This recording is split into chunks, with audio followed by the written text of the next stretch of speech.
Okay, is my screen visible?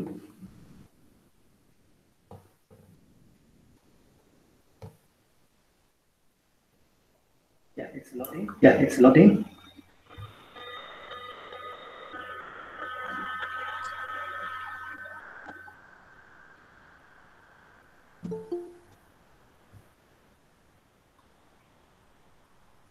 Are you able to see my screen? Yes. Okay, good. Yeah, you can see. Right. So we were at raw strings. Next, we come to lists. Okay. So lists are a very useful feature that is provided by Python. So it's basically a sequence of values, just like you have, in C, C++, you use arrays. So you can have lists also. Lists, they are always ordered. Okay, they always follow the order in which you define the values. They always come in that order. The list elements, you can access them by using indexing, using square brackets. Inside the square brackets, you put the index. Starting from 0, you put the index, then you'll be able to access the elements of the list. Then a list can contain any type of value. Okay, need not be always numbers. You can have strings also inside a list. Then lists, they are mutable. Mutable means lists, they can be changed. That means you can add new items to a list. Strings are not mutable. You cannot change a string, but a list, you can add new items, you can delete existing item, and you can update existing items. Okay, so all this you can do using lists. So now next thing is how to create lists. Easiest way to create list is using square brackets. So all of these are lists, are valid lists. So first one is an empty list. This is a list which does not have anything. Okay, so this is the first one. It does not have anything, so it's an empty list. Next we have 1 3 8 minus 2 minus 9 2. So this is another list. The next one we have a list which contains W, C, and P. Next one will be a list which contains these three words. Then L4 is a list which contains first element is a string, next element is an int, and next element is another int. This 2020 is also an int.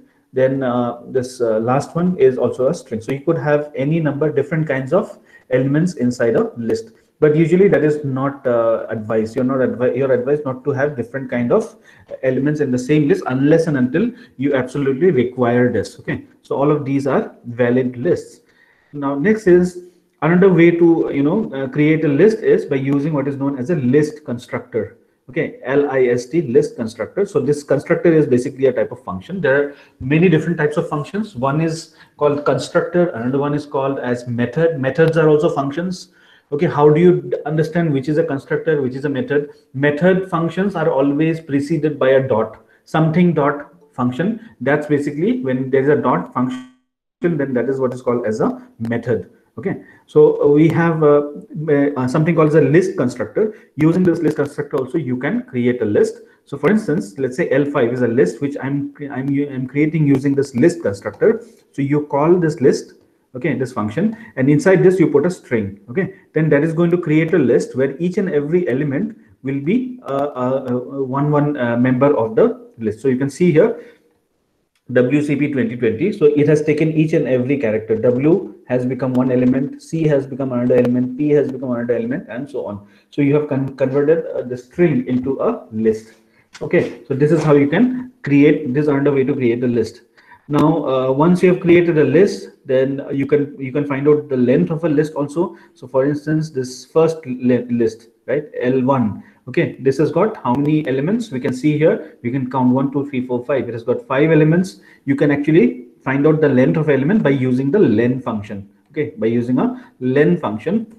Okay, the len function 5. It is showing me correctly that this length is 5. Then you could have nested lists. That means a list can contain a sub list. Okay, you could have a list of lists. That is also allowed. Okay, so this generally nested list you can actually use to arrange hierarchical data. Suppose you have some data in which there is some kind of a hierarchy, you can actually do that. So one example that I can think about is the values of NLM, because that there is a hierarchy. When NLM there is a hierarchy. I'm talking about the quantum numbers. So let's say n can take values 0 1 2 3 and so on. For each value of n, then the value of L will be it will go from 0 to n minus 1.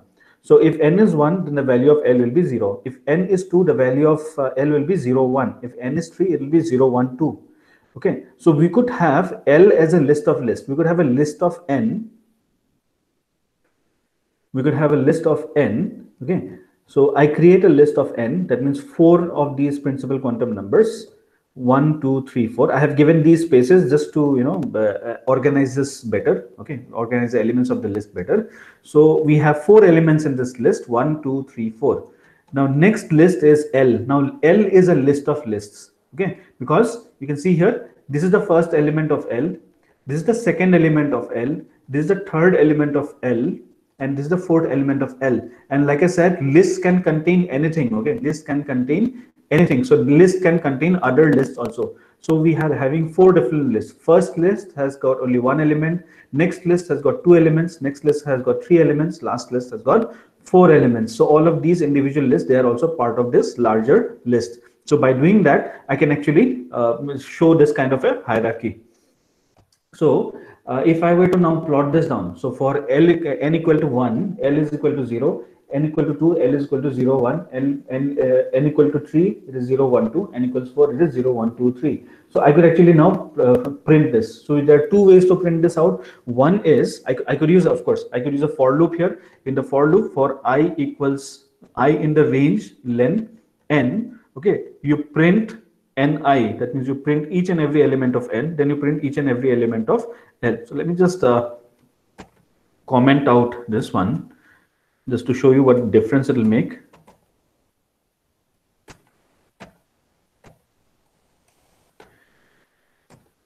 Okay, so this is what it is giving me.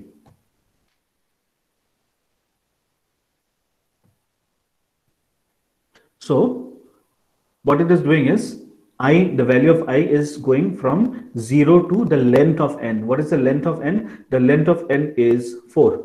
Okay, the length of n is 4. So the value of I will be from 0, 1, 2, and 3 only. It will not go to 4. It will be 0, 1, 2, 3.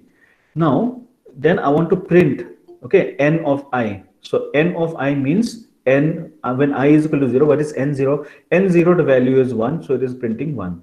Then I want to print L of I. Okay, L of I means, what is the first L of 0? What is the first element? It is this list. So it just prints this list as it is.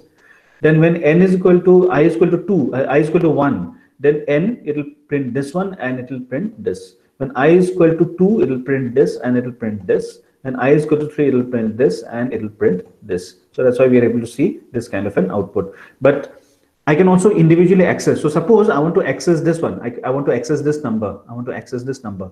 Then I could use multiple indices. Okay, I could use multiple indexing. So that's what is done over here. So here for I, this is the outer for loop. Outer for loop will go over I. Okay, then there is going to be another for loop, the inner for loop. The inner for loop goes over j, and the value of j will be in the range of whatever is the length of li. Whatever is the length of li. So length of here is of length of this one. The first element is 1. So the value of j will be only 0. So L and whatever is the I, 0, 0, L 0, 0, it is going to print the first element. That is, it is going to print 0. Same way it will go through the other one. Okay. So it goes to the next element, and then over here it will iterate this for loop. This for loop is going to iterate through all the elements over here. Similarly, when n is equal to the next value, then this for loop is going to iterate through all of these values. So when I run this, you'll get something like this.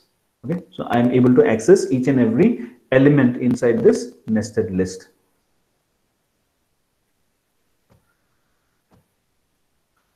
Okay, so these are known as nested lists.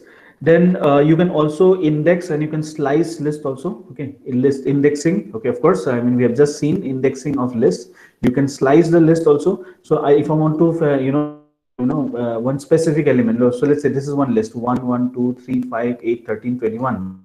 Like some of you may be able to recognize, these are members of the Fibonacci sequence, right? Every element is the sum of the previous 2 elements. So 1 is there. This is 1, then this 2, because 2 is equal to 1 plus 1. The next is 3 is equal to 2 plus 1, right? Next is 5 is equal to 3 plus 2. Then next is 8 is equal to 5 plus 3. Then next is 13. 13 is equal to 8 plus 5. 21 is equal to 8 plus 13. So this is basically your Fibonacci sequence. I've just taken the first few. Now, if I say L6 of 6, that means 0. This is 0, element 0, index is 0. This is index 1, index 2, index 3, index 4, index 5, index 6. So it should display 13. 13 should be displayed. Okay, so first it will display 13. Okay, it has displayed 13. Now, when I do L6 of minus 3, L6 of minus 3, what will it give me? Minus 1 is the last one, same negative indexing, minus 1, minus 2, minus 3, it should give me 8. Okay, it is giving me 8.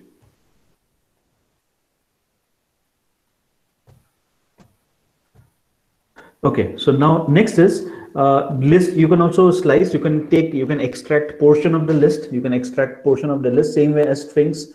So if I do else 2 comma 2 to 6, L6 2 to 6, so this is 0, this is 1, this is 2, 2, index 2, index 3, index 4, index 5. Index 6 is here, but it will go only till 5, so it will show you 2, 3, 5, 8. Okay, 2, 3, 5, 8, that's what it will show. So you can extract slices of this. Okay, then next, you can add new items to a list. Okay, you can add new items to a list using this method called as append. So let's say in L6, okay, I want to add one more element. Okay, it's a Fibonacci sequence. So after 21, we want the next element. Next element will be the sum of these two. So 13 plus 21 is 34. Let's say I want to add 34 to the end. You can do that by using append. So what append will do is it will add whatever value you have passed inside as the argument. That value will be passed and it will be added to the end of this. So when I do this, you see it has added one more element. Okay, so this is if you want to add elements to the end of the list. So that means if you want a growing list, the list to keep on growing, if you want that to happen, then we can use this append method. But you can also insert using at specific locations. Okay, you can also insert items at specific locations. So if I do something like this, insert 4 comma minus 31, what does that do? 4 means it goes to index 4. Index 4 is, this is index 0, index 1, index 2, index 3, index 4. Index 4 is this, right? This is 5, this is index 4. So what it will do is it will insert number 31. It will insert 31 between 3 and 5. It will insert 31 between 3 and 5. And when we print this out, this is what we see. Between 3 and 5, it has inserted minus 31. So this is how we can insert items to a list. Then you can remove items from a list. You can remove item by using this method called as pop. So when I say pop 2, what it does it goes to the index 2. So I think that's what it does, 0, 1, 2. So it is going to remove this element. Oops. Wait a second. Let me run this from here again.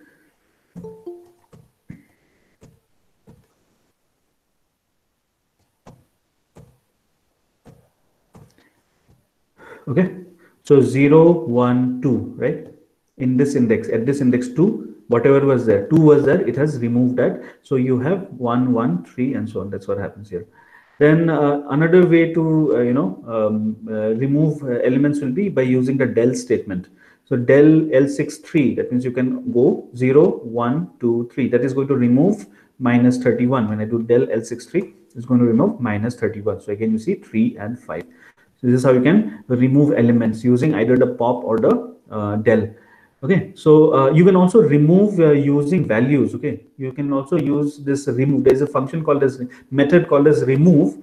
You can use this method to remove by values. Okay, you look for the value and then you can remove that particular value. So let's say I want to remove 21. Okay, this element, it contains 21. I want to remove that. Okay, so how do I do that? I just do whatever is the list. The list is L6 dot remove 21, and then when I print this out, you can see here 21 has vanished. Okay, I could also remove multiple items by using slicing. Okay, and I have to combine that with del. So del L6 1:4. 1:4 means this is 0, this is 1. Index 1, 2, 3. This is 4. 4 is not included. 1, 2, and 3. So 1, 3, and 5 will be removed. 1, 3, 5 will be removed. So at the end of this, the list will become 1, 8, 13, and 34. 1, 8, 13, and 34. And finally, you can clear all the elements. You can remove all the elements by just putting L6.clear. That method you can use, and it's only going to become a empty list. So this is how you can work with list, how you can add and remove elements into a list. Next, I want to check if a certain element, another thing that we are interested in doing is I want to check if a certain element, if it is existing inside a list or not. So let's say this is a list OBAFGKM. So what are they? Those of you who will be studying astrophysics, you will know that OBAFGKM, these are the names given to categories of stars. Different stars, there are many different categories of stars depending on the temperature. So the highest temperature stars, they are type O. Okay, then slightly lower, the lower temperature, lower than O is B, then A. That means as you go from O, B, A, F, G, K, M, the temperature of the star is basically decreasing. Okay, so these are the categories. So let's say I have a list. In that list, I have these different categories of stars. Now I want to check whether in this category, okay, if B exists, okay, the letter B, does it exist in this category or not? Okay, so I have a if condition. If B in L7, so what it says is if this element, if this exists in L7, then print that B exists. Okay, if so let me just comment this out and just see what happens here. It says that B exists. Okay, now let's say I want to check if something does not exist, some element does not exist. So I could use the not. I could use a not here. If not L in L7, I want to check if L exists or not. In case L does not exist, I want to print that L does not exist. So that's why we put a not. Okay. So if I don't put this not, then this will not be executed. So if I just keep it like this, then nothing will happen. This statement will not get executed at all. Okay, but I want this statement to get executed. So what we do is we need to have a not condition. Okay, if not this, then L does not exist. Okay, so I could just maybe modify this.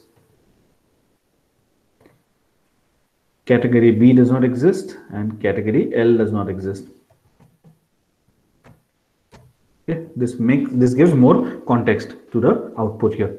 Then iterating through a list, you can iterate through the list using the for loop, and in the for loop, you can just put in. Okay, you can just put in here, and then you can iterate through this one. Do we have this one? Yeah, L7. Okay, L7. I want to print out all of these values here. So all we need to do is I say item in L7. So what is this item? Item is known as an iterator. Okay, here item is known as an iterator. It could be anything. Okay, you need not name it item. You could call it ITM. You can call it that also. Okay, you could call it as ITM also, anything. So any name you can give. So any variable name you can give here. So basically what will happen is this variable will become an iterator. So what will happen is it will take first, this will take the first element value. Okay, first element value is O and it will print it out. Then once that is done, when it goes again, it will take the item will take the next element value and will print it out. Done, it goes again, it takes the next element value and it will print it out. So this way it is going to print out all the categories O, B, A, F, G, K, M, all of them get printed out here. Okay, so that's about lists. Okay, lists very useful. You use them everywhere. Only thing is don't use always try to have the same data type inside a list.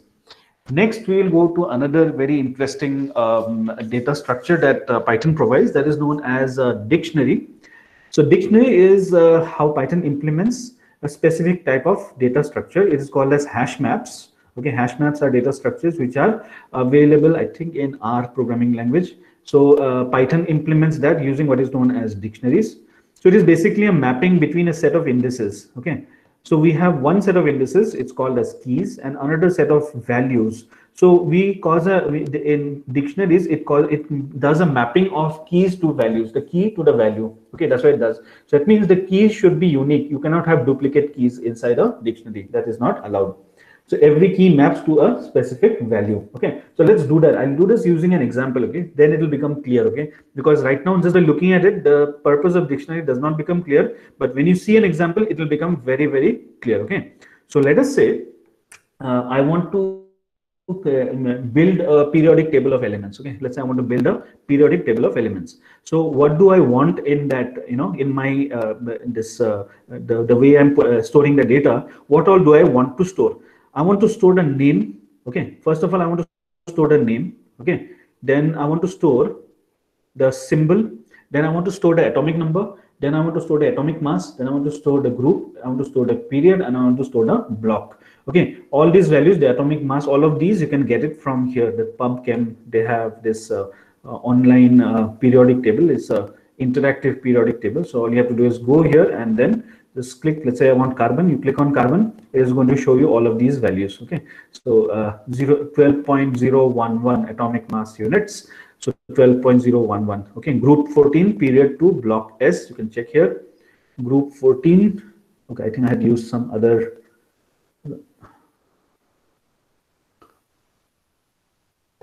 Group 14, you can just count from here 1 2 3 4 till 14. Period will be 2, and this is the S block. This is the S block. So that's why I have put this over here. Okay, so these are the this is my data. Okay, this is my data, and now I can create a dictionary. Creating a dictionary will be actually good, because if I create a dictionary, then I will be able to use the same dictionary for maybe some other element also.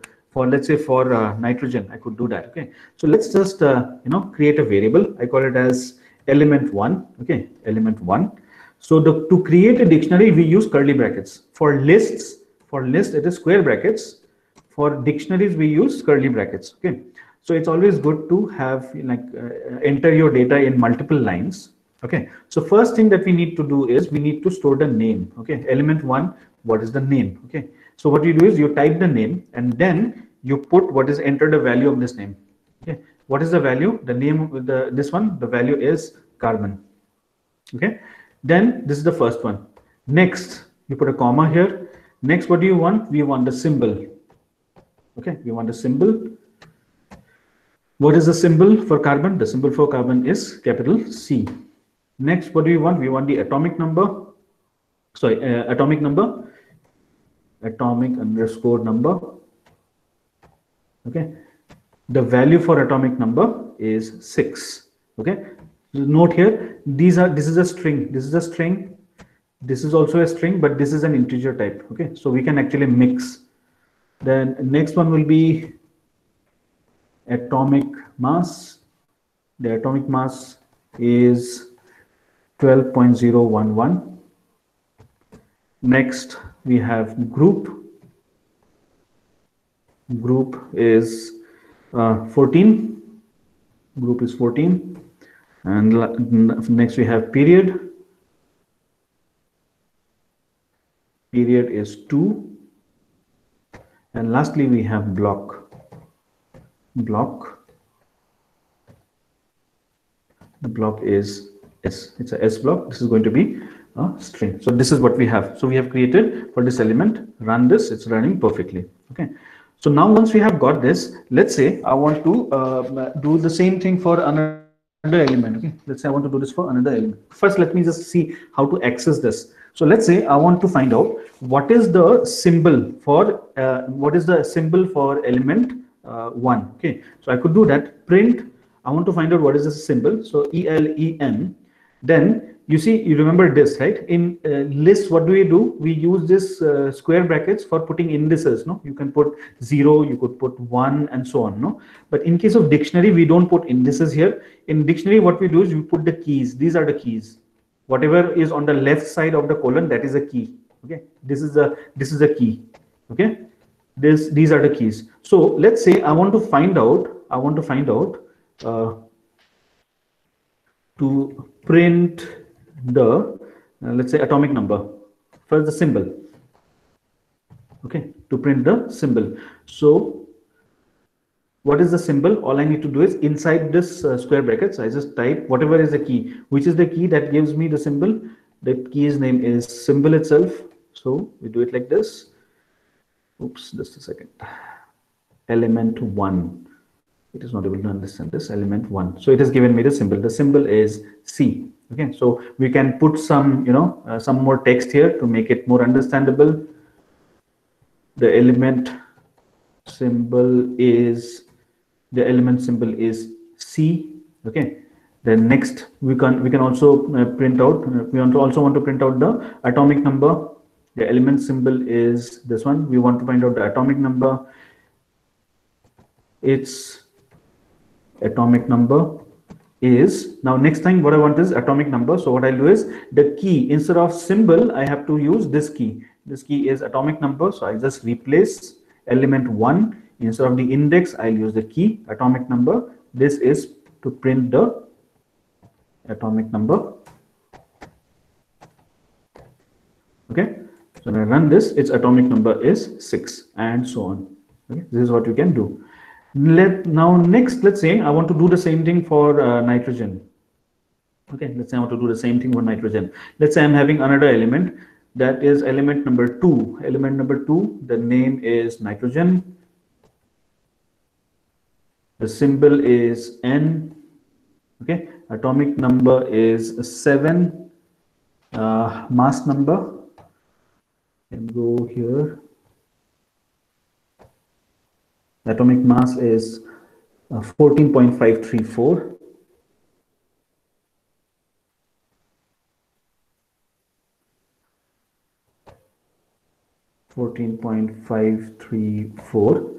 Then the group will be 15 because it goes towards the right side. The period is going to be 2. Okay, and the block, this is the P block. Okay, nitrogen belongs to the P block. Okay, so I didn't have to do much. I didn't have to write the whole thing all over again. I just used the dictionary that I use for carbon, and I just used the same dictionary. That's all. I just used the same dictionary. So now if I want to print for the same thing for nitrogen, I take this print command and I do the same thing, but this time instead of element 1, I'm going to choose element 2. Element 2. And it is going to show me correctly. Element 2, the symbol is N and the atomic number is 7. So this is one application where you can use if you have these kind of things. So another place where you can use, let's say instead of periodic table, another place that you can use is, let's say you want to store the information about let's say the Lyman series. So this could be a project for you. You can try this out yourself. One idea that I'm putting is, let's say you have these that Rydberg formula is there, no? From there you can calculate the lines for Lyman series, Balmer series, and so on. No, so you could have maybe a dictionary. You could create a dictionary for each of these lines. Okay, so you could have in that dictionary, so something like this. Let's say I have a dictionary like this. So I have, let's say, a line. The line will be open and close. So first one will be the series. Okay, first is the series. First key is the series. So series could be so line 1. Okay, first series. Series is Lyman series. Okay, so in series we have again N1 could be one value. Okay, N1 let's say is 1 for Lyman series. N1 is 1, and N2 for Lyman series, it could be anything above 1. So N2 is, you know, I just have 2 or 3 or 2 or 3 or whatever, anything higher than this. So we have this. Then you could calculate what is the wavelength. Okay, you could calculate what is the wavelength. Just I'm giving some values here. Okay, 935, just some values, 935.2. Okay, just something like this. Okay, so then you can just print out. Okay, print. Okay, so line 1, and inside this you could have just print the series. You could print this out. It's a Lyman series, and you want to print out the wavelength.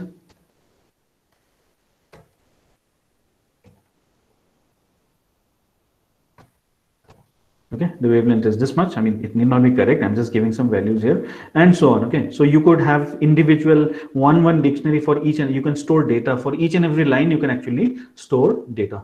Okay, so that is one more place where you can actually use dictionaries. So extremely useful. Okay, when you're, especially because it's not possible for us to, you can actually store the same thing. The same thing you can do it using list also. So for instance, here, let's say the same data for carbon. Okay, the same data for carbon that we have, the same data for carbon, I could do it using this also. Let's say I call it as element 3. It is still carbon. Element 3, it is still carbon, but I could do that using a list. That means instead of curly brackets, we have square brackets. Okay. Then here, whatever is the data will become the part of the list. So I don't need the keys here. So I could just delete the keys. So first element is carbon, is the name. Next element is the symbol, which is C. Next element is the atomic number, which is 6. Next is the atomic mass, which is 12.011. Next is the group, which is 14. Next is the period, which is 2. And lastly is the block, which is S. And then we close the bracket here.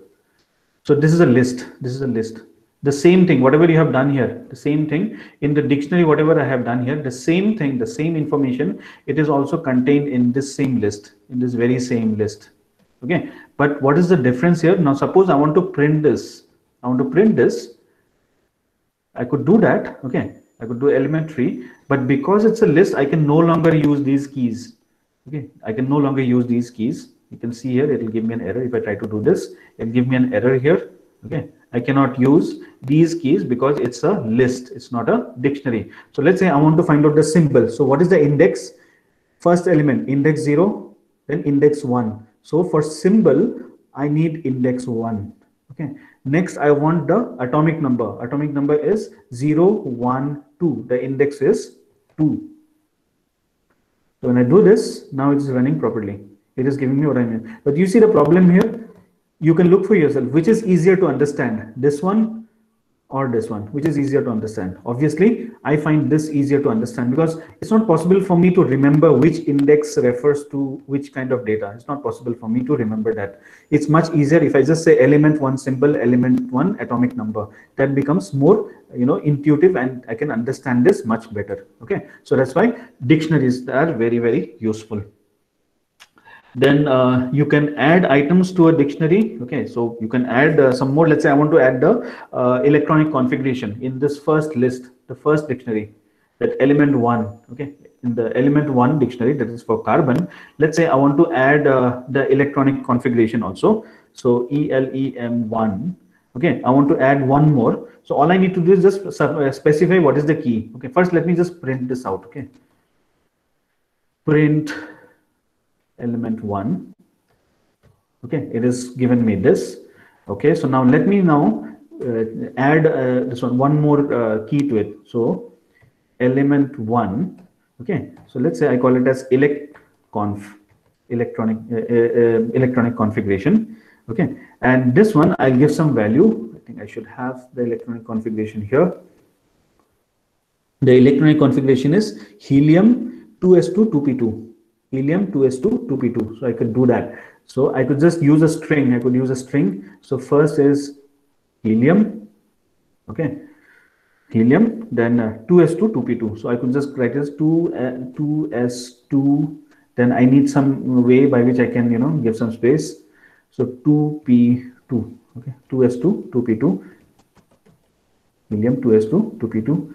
Okay, run this. Now if I try to print element 1, okay, you see it has got one more. Okay, but of course, sorry, print. You print this. Now you see one more key has come in. That is the electronic configuration, which was earlier. Of course, it was earlier there because I ran it once again. Okay, let me just do this all over, then it will become clear. Let me run this first.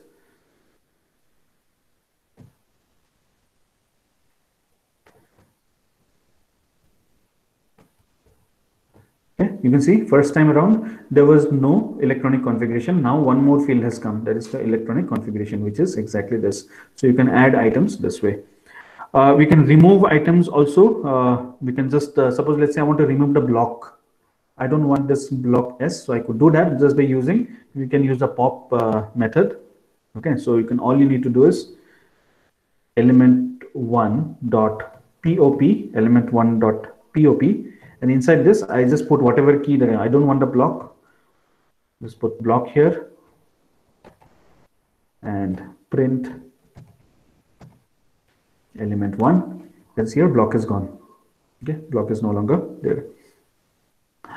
Then getting all the keys. So suppose I want all the keys. I want only the keys. Okay, only the keys that are available here in this particular dictionary, you can get all the keys by using the keys method. Okay, so getting all the keys, so you could do something like this: print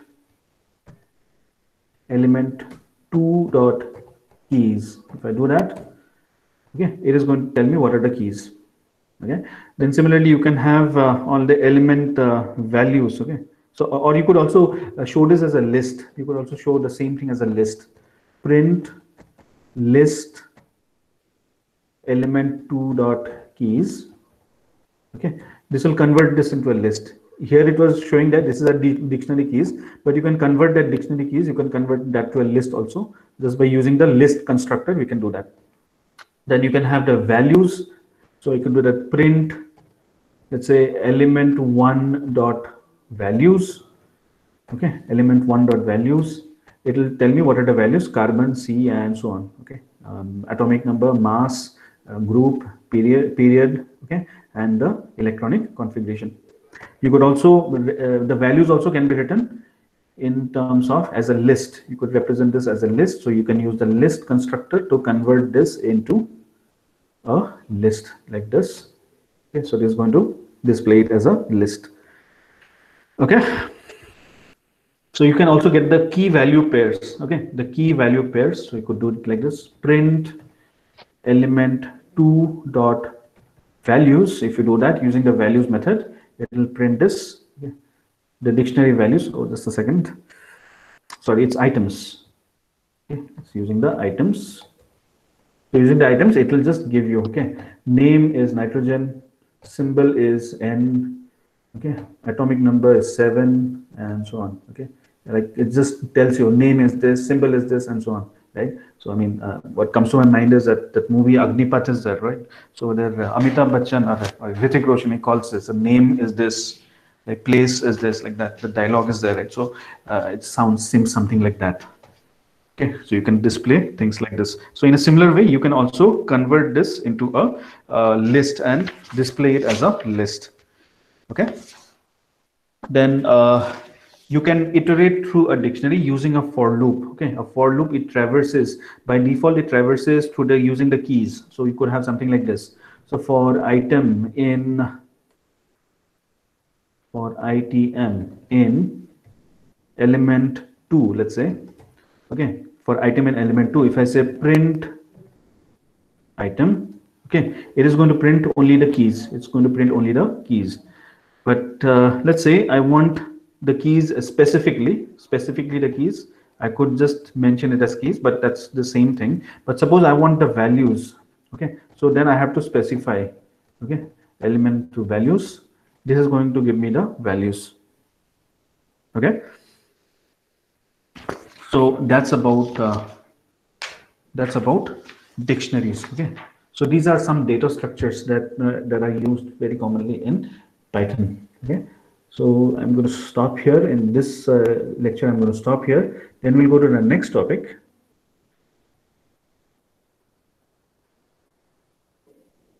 Let me close this. Okay, next topic is Python physical computations in Python. So this is a problem. This is a quantum step potential. I had actually shown this function in yesterday when I was talking about blocks. Just as an example, I had shown this. I have already done the coding here, and I'll just display it to you, because writing the codes right now live, that is going to take a lot of time. So from now onwards, I'm just going to show the code directly. It's already written and it's working here. Okay. So let us say I have a particle of mass m, and it is incident on a one-dimensional potential step. So almost all of you would have probably done this problem in your basic quantum mechanics course. Okay, in a BSc, you would have probably done. Our present 5th semester students, they are going to do this.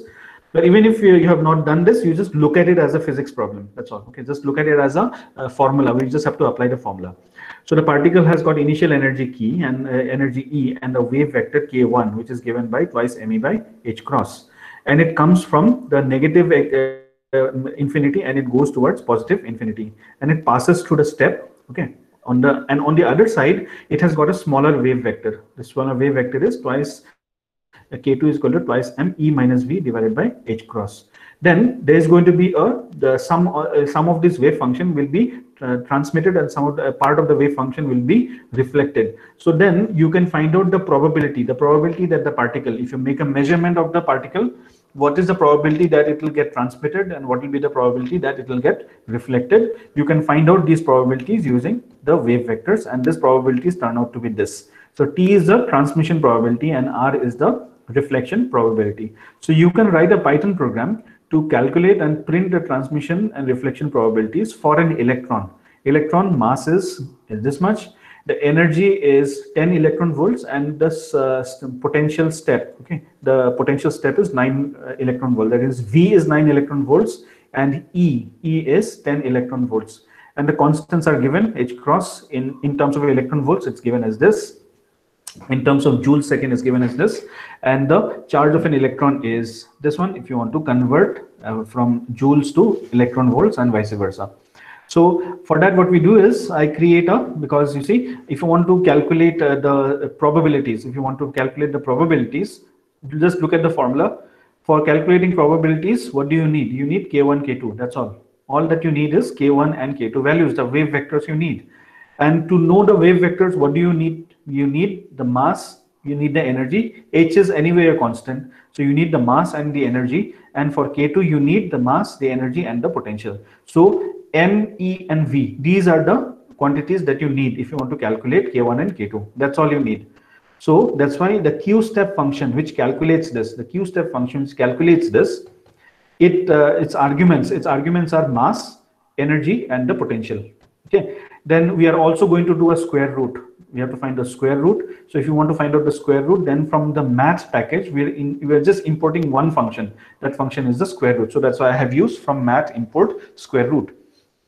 Then H bar, I'm going to use the electron volts values only. So H bar is 6.582 into 10 to the power minus 16. So I'm just storing this value 6.582 into 10 to the power minus 16. Okay, so let me just make a comment here. This is in electron volts seconds. Okay, so that's the H bar value. Then K1 is very simple. Just apply this formula. K1 is under root twice ME. So under root, how do you get? We can use the SQRT function. So SQRT, inside SQRT, you put 2 into M into E. So it is going to multiply 2 into M into E, and whatever is the result, it takes the square root of that. And that square root you divide it by H bar. H bar, the value is given over here. So that is going to calculate K1. Similarly, you calculate K2 using this formula. So twice ME minus V, and this twice ME minus V, it is now passed as the argument of the square root function, and the whole thing is divided by H bar. Once you're done with this, then the rest of it is very straightforward. All you have to do is just calculate T and R. So T is equal to, there is numerator and denominator. In the numerator, this bracket is the numerator. Numerator, we have 4 into K1, K2. And in the denominator, we have this K1 plus K2 whole square. Okay. Similarly, R. Okay. R, we have the whole thing raised to the power of 2. There's an outer bracket, whole raised to the power of 2. And inside this bracket, we have a numerator. Numerator is K1 minus K2. And we have a denominator, which is K1 plus K2. Okay. So this is going to calculate the transmission and the reflection probabilities. So what I do is, it returns probabilities and I return it like this. It returns it like this. So what are we creating here? You can just see there are square brackets. Square brackets means it is returning a list. So what it is going to do, it is going to create a list using the transmission probability and the reflection probability. It is going to create a list. The first element of the list is the transmission probability, and the second element of the list is the reflection probability. And this list, the name of this list is probabilities, and it returns that list. So you can do that. So now next thing is very easy. We define E is equal to this, H bar is this, mass of the electron is 9.11 into 10 to the power minus 31. I have taken this value here. Then E is equal to 10 into E, okay, and V is equal to 9 into E. Then we have this Q step. We call this Q step, okay, we call this Q step. And just a second, I think it should be,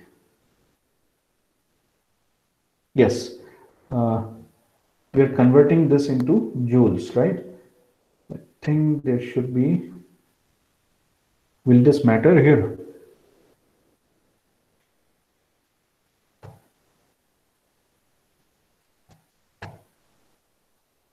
I'm using H bar. I'm using, just a second. There could be some error here. Okay, in the code here. Yeah, H bar. I'm taking it in terms of electron volts. Okay, so if H bar I'm taking in terms of electron volts, then that means E and V. Okay, I'm assuming that they are also in electron volts. Okay, so I think that's a problem because here I'm passing E. Okay, 10 into E. What is this E? E is this. So that means I'm converting this into joules. The electron volts I'm converting into joules, and then I'm passing and I'm getting some results. I think we should be using this 1.054 into 10 to the power minus 34. Let me just check.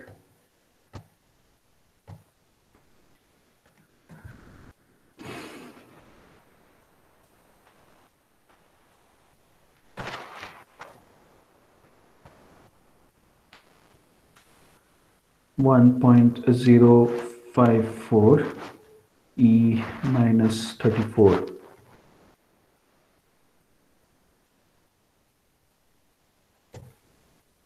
Yes. Okay. It has calculated the transmission probability and the reflection probability. It is calculated and it has displayed this.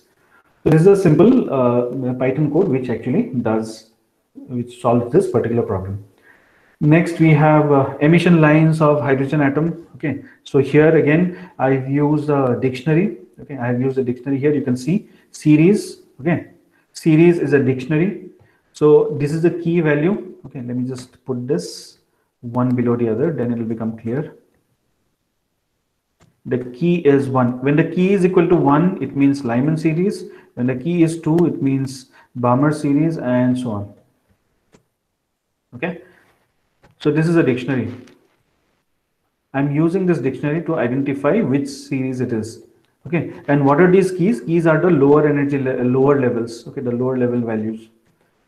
Okay, so now what we'll do is, in this problem, what you're supposed to do is, you want to compute the first 5 wavelengths, the first wavelengths of the first 5 lines, wavelengths of the first 5 lines. So what I do is very simple. I can just create a list. I want the first 5 wavelengths. Okay, so this is the first line, second line, third line, fourth line, and fifth line. I just create a list like this. Okay, so then what I do is I have to take a printout. I take a print of what series is this. Okay, I take a print of what series is this. So you can see here, this M is the iterator. The first value of M will be 1. The first value of M will be 1. Then this value of 1 will go over here, and then it will check in the dictionary. In the dictionary, what is 1? The value of 1 is the key. If 1 is the key, the value will be Lyman. So what it will do is it will replace this with Lyman. It will replace this with Lyman. So we will have the first line will be Lyman series lines. Then we have for k in the range 1 to 6. For k going from 1, 2, 3, 4, 5. No, 6 is not included, so it will go from 1 to 5. Then n is equal to m plus k. Okay, so if m is 1 and k, the values are 1, 2, 3, 4, 5. So n will be 1 plus 1 is 2, then 3, then 4, and 5, and so on.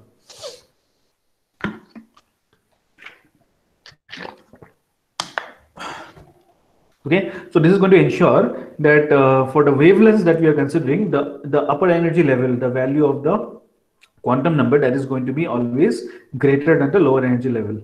Then we say we have this quantity called as inverse lambda. So all this inverse lambda it will do is it will take m here, 1 by m square minus 1 by n square, and it is going to print 1 by inverse lambda, which is the lambda itself. Maybe we could have one more line here. The lambda is equal to 1 divided by inverse lambda.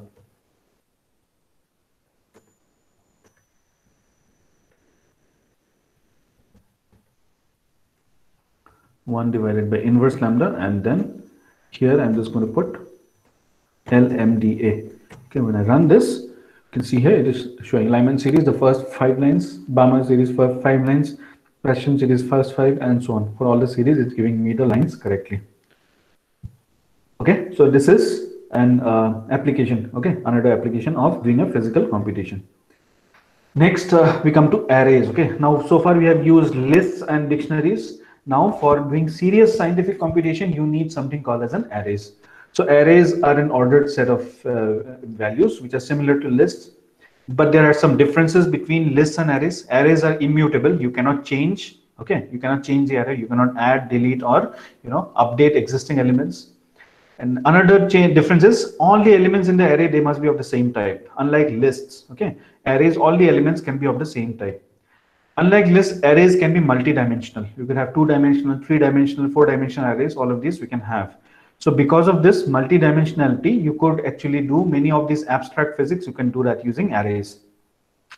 So what is the behavior of arrays? The behavior of arrays is approximately similar to vectors and matrices. Okay, you can perform matrix operations on them. So linear algebra, if you want to do, then arrays are perfect for doing linear algebra.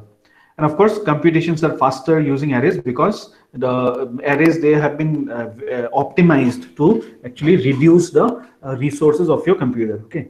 So in Python, how do we use arrays? How do we get arrays? In Python, we get arrays by importing a package called as numpy, numerical pi. Okay, numpy. So numpy is the name of a package. So we can use this package to create arrays. Okay, arrays can be created in Python using the numpy package. So now, how do we import? We can import like this. Import numpy as np. If you remember, when we discussed packages, I told you the different ways by which we can include a package.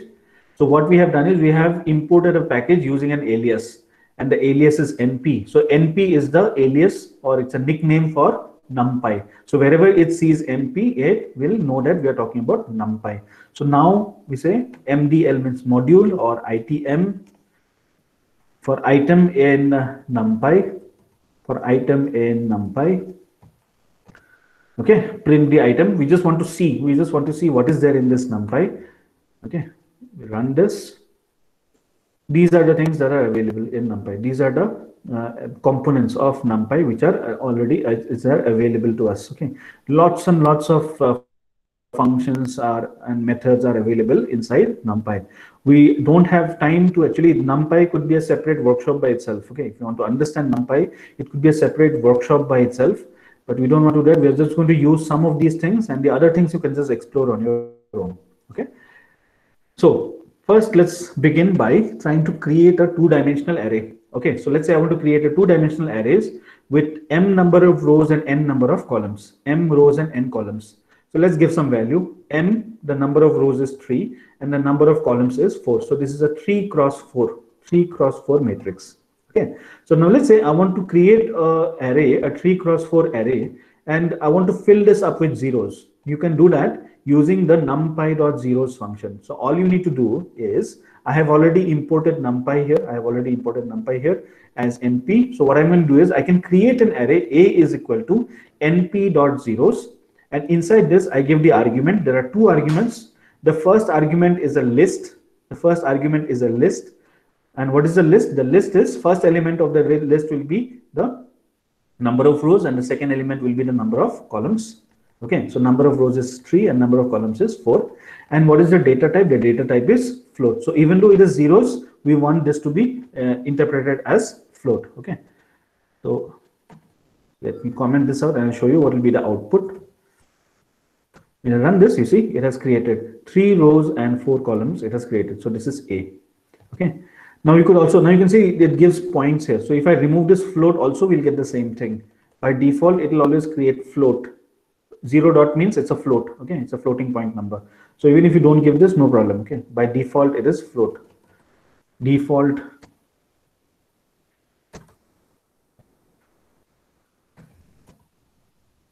is default data type is float. But suppose you want integer types only, then you can do the same thing. You can just put int here, and that is going to create int. You see the dots have gone. That means all the elements, they are ints.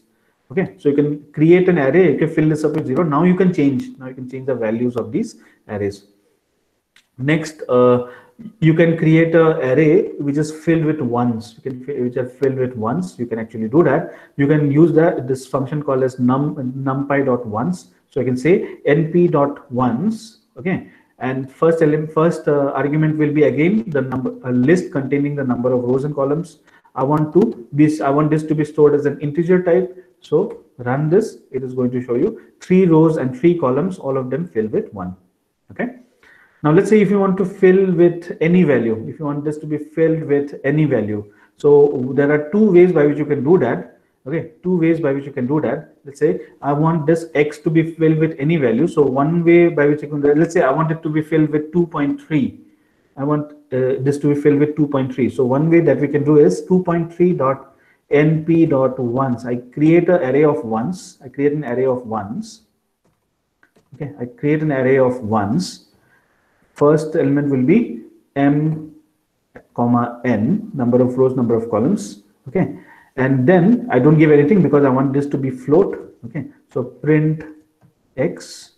Okay, it has created this. Now I want all of them to be filled with 2.3, so you could do this 2.3 start this. This is going to fill this up. So this is one way by which you can create an array with any values. Another way to do that is you could use this function called, this method called as full.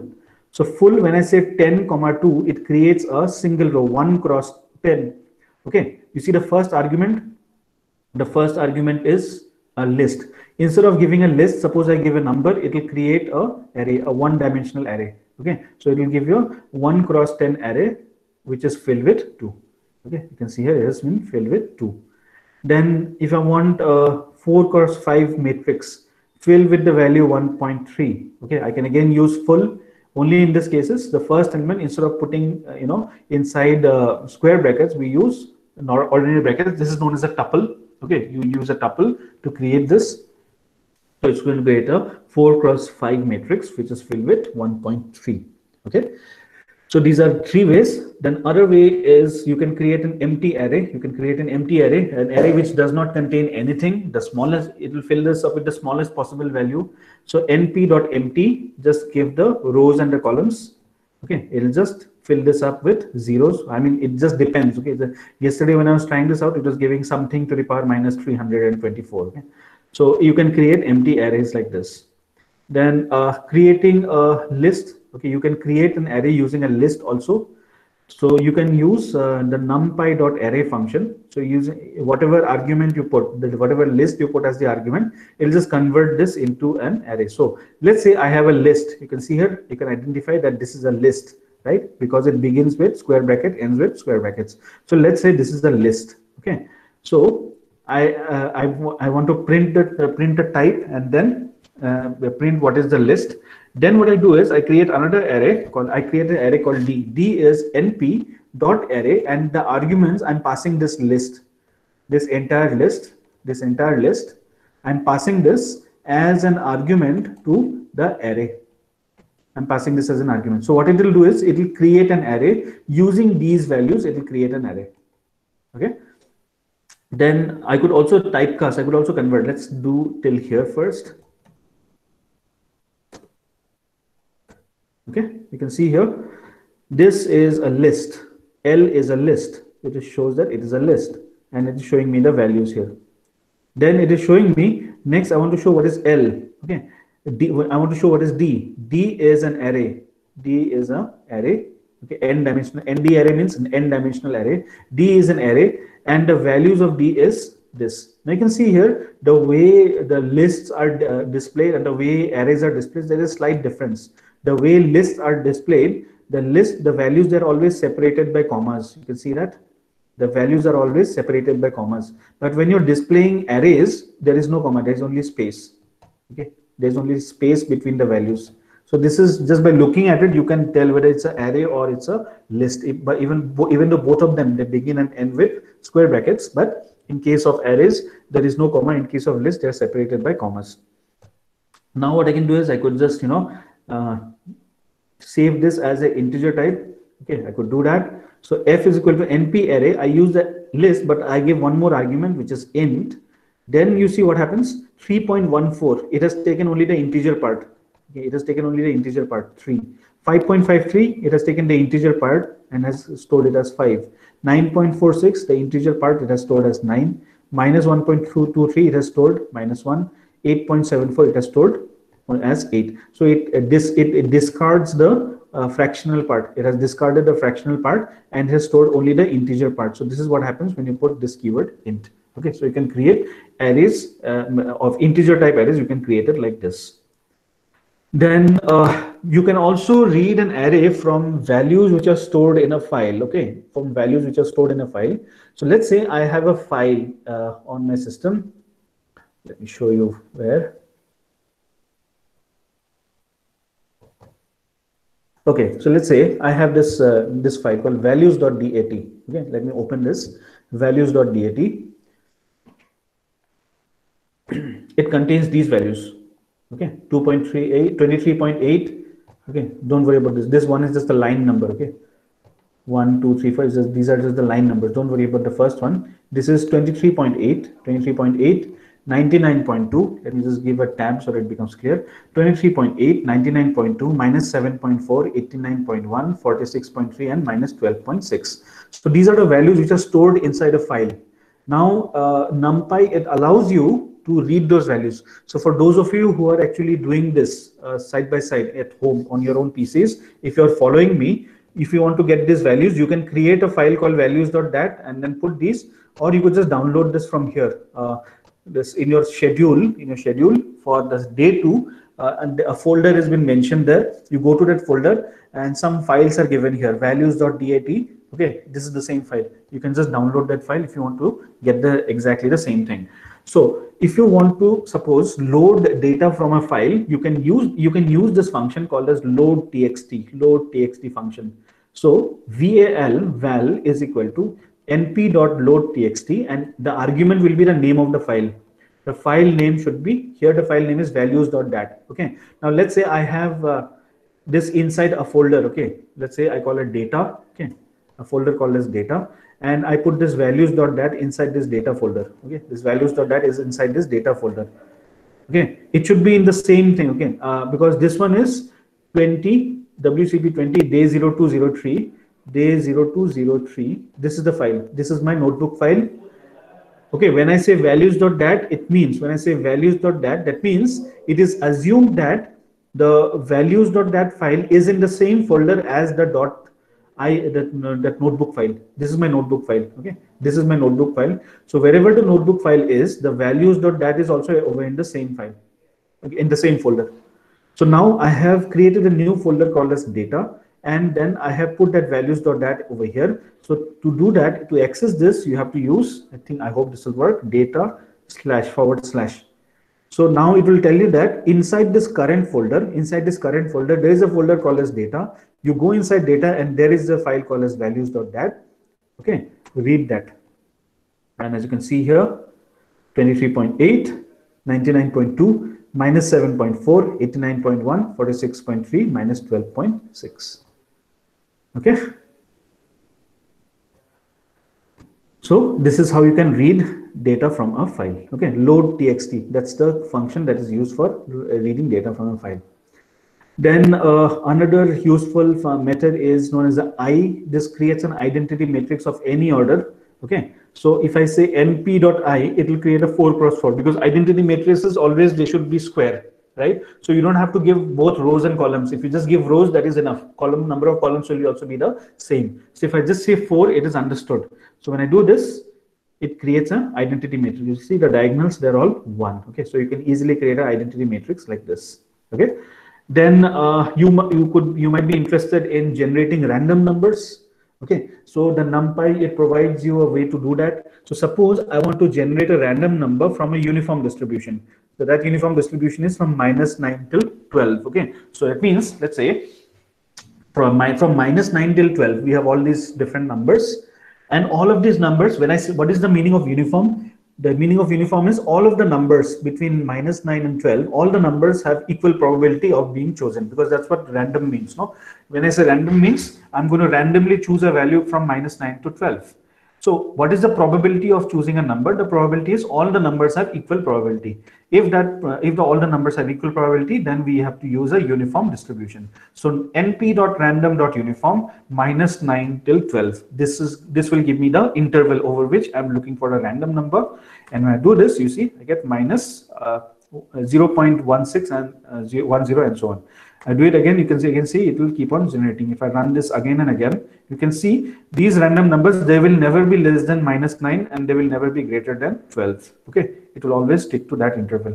So this is one way by which you can generate random numbers. Okay. Next, if you want, let's say instead of you want a 1 cross 7 array. Okay, you want a 1 cross 7 array of random numbers in the interval. The interval will always be the first two arguments, -3 to 4, that is the interval, and I want a 1 cross 7. So third argument, you just give 7, it automatically understands that there is only one single row, and when I do that, when I run this, you see it has created a one array. So you see all the numbers, they will lie between -3 and 4. Okay, you can do that.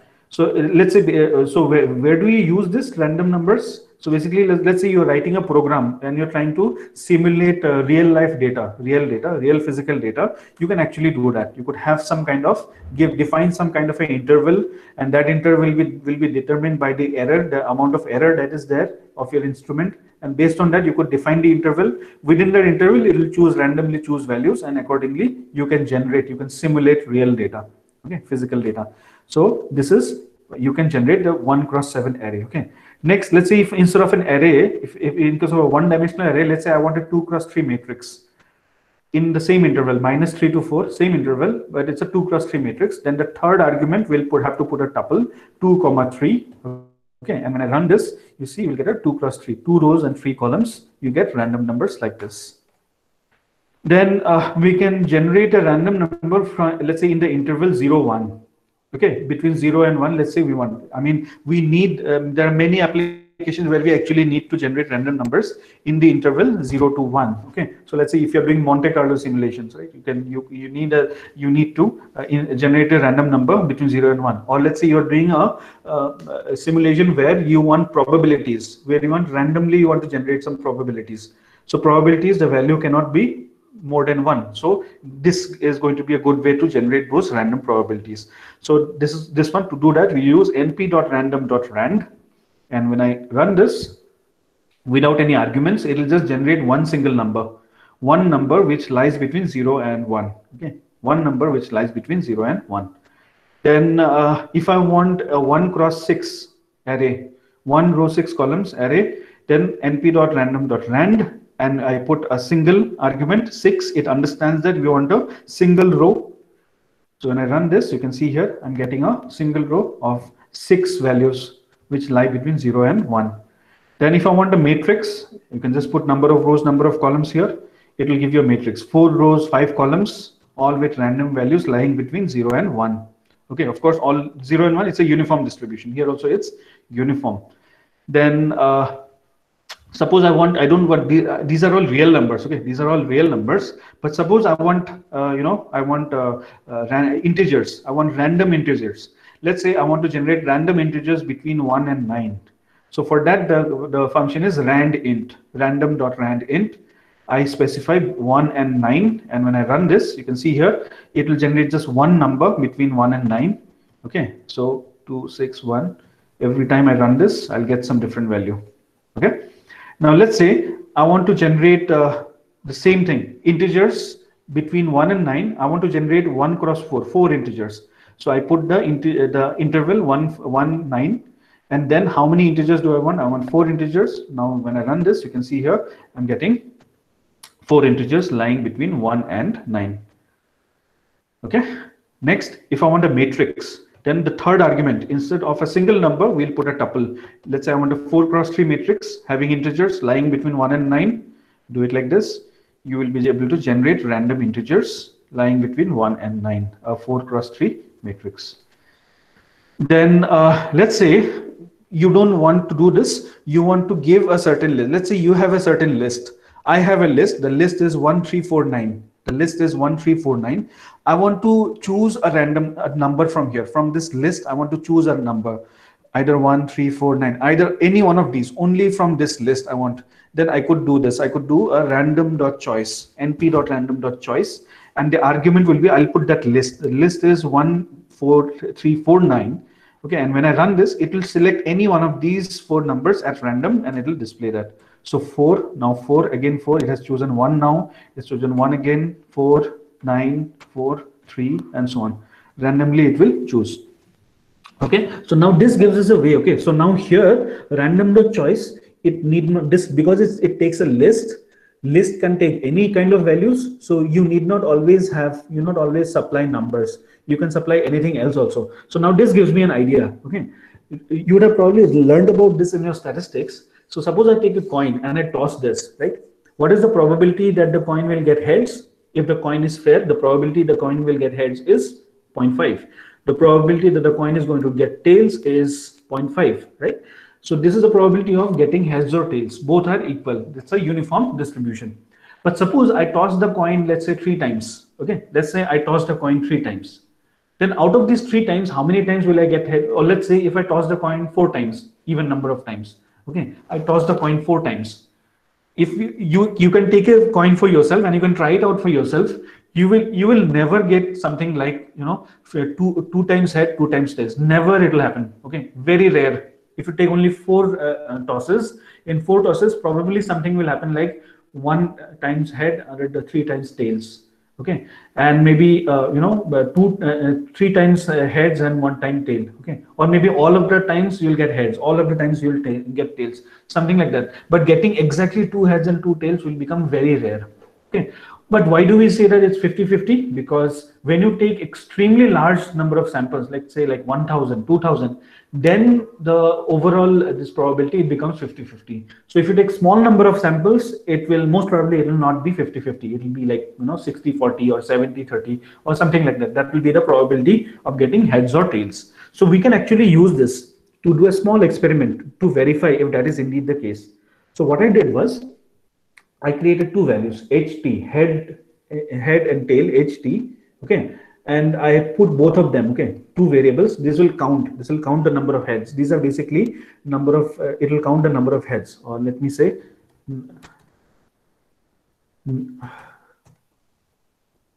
number of heads and number of tails. Initially both of them are 0. Okay, so now number of turns, let's say I gave 5 turns. N is the number of tosses. Okay,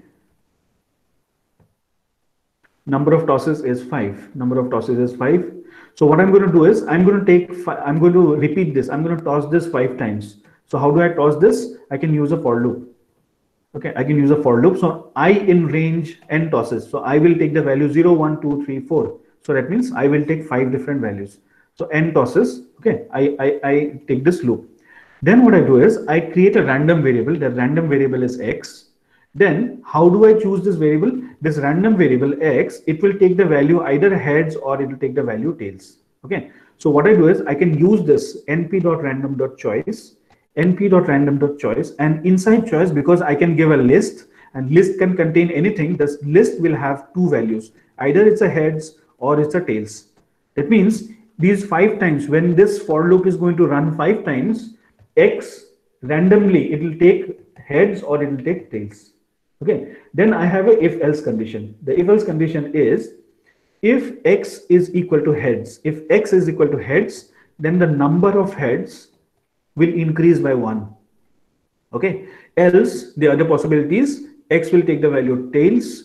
In that case, the number of tails will increase by 1.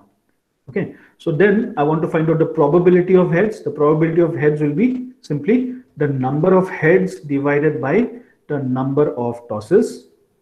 Okay, probability of tails will be the number of tails divided by the number of tosses. Okay, so let's run this once. You see, like I said, number of tosses 5. You don't get 50-50, you get 60-40. Okay, let me reduce that. Let me make just 3 tosses.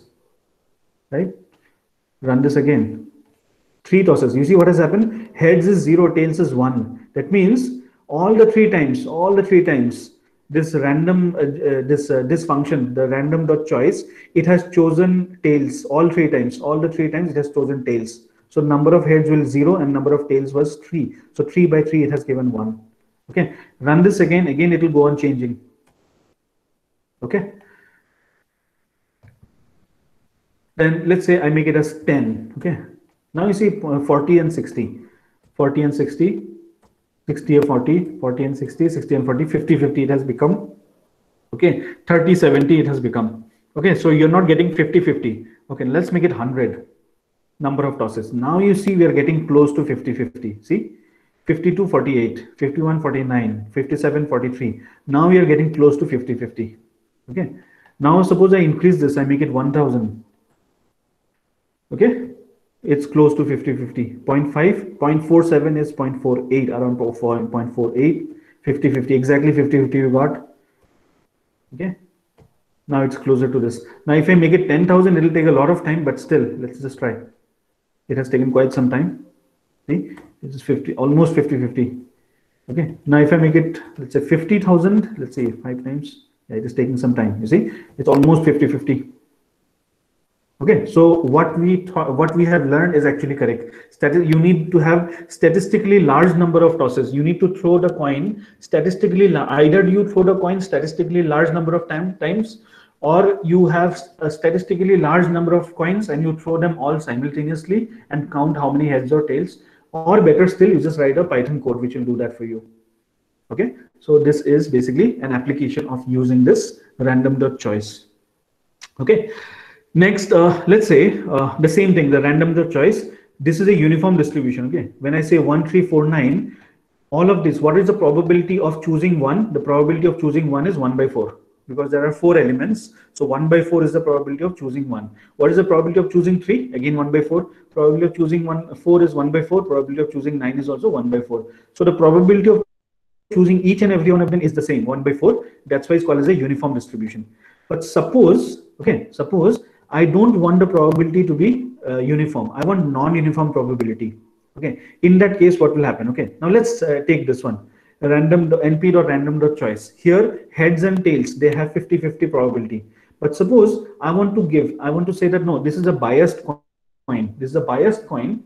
This coin has got greater chances of showing heads. Okay, this coin has got greater chances of showing heads. So I could provide this probability. So let's say the probability that the coin is going to show me heads is 0.75, 75% probability. And the probability that it will show tails is 0.25. Okay, so you can see the mapping here. 0.75 is the probability for heads because that's the first element. And for tails, which is the second element, the probability of getting tails is 0.25. Now you see when I take a very large number, first let's take a very small number. It will not be 0.75, 0.25.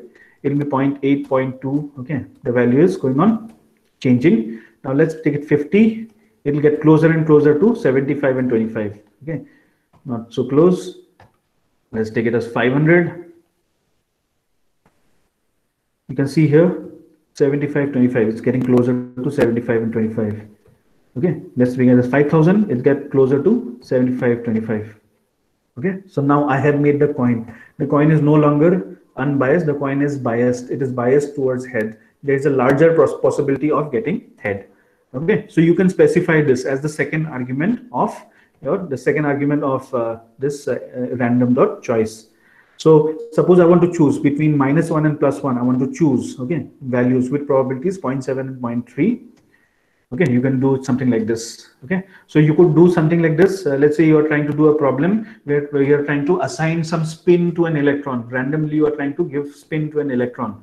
So if you give 50-50, then there is equal probability of spin plus or spin minus. But you could have a scenario where it is more likely that the electron will have a spin of minus. So in that case, you can assign a larger probability to this. Okay, and accordingly, it is going to choose from that distribution, from that non-uniform distribution.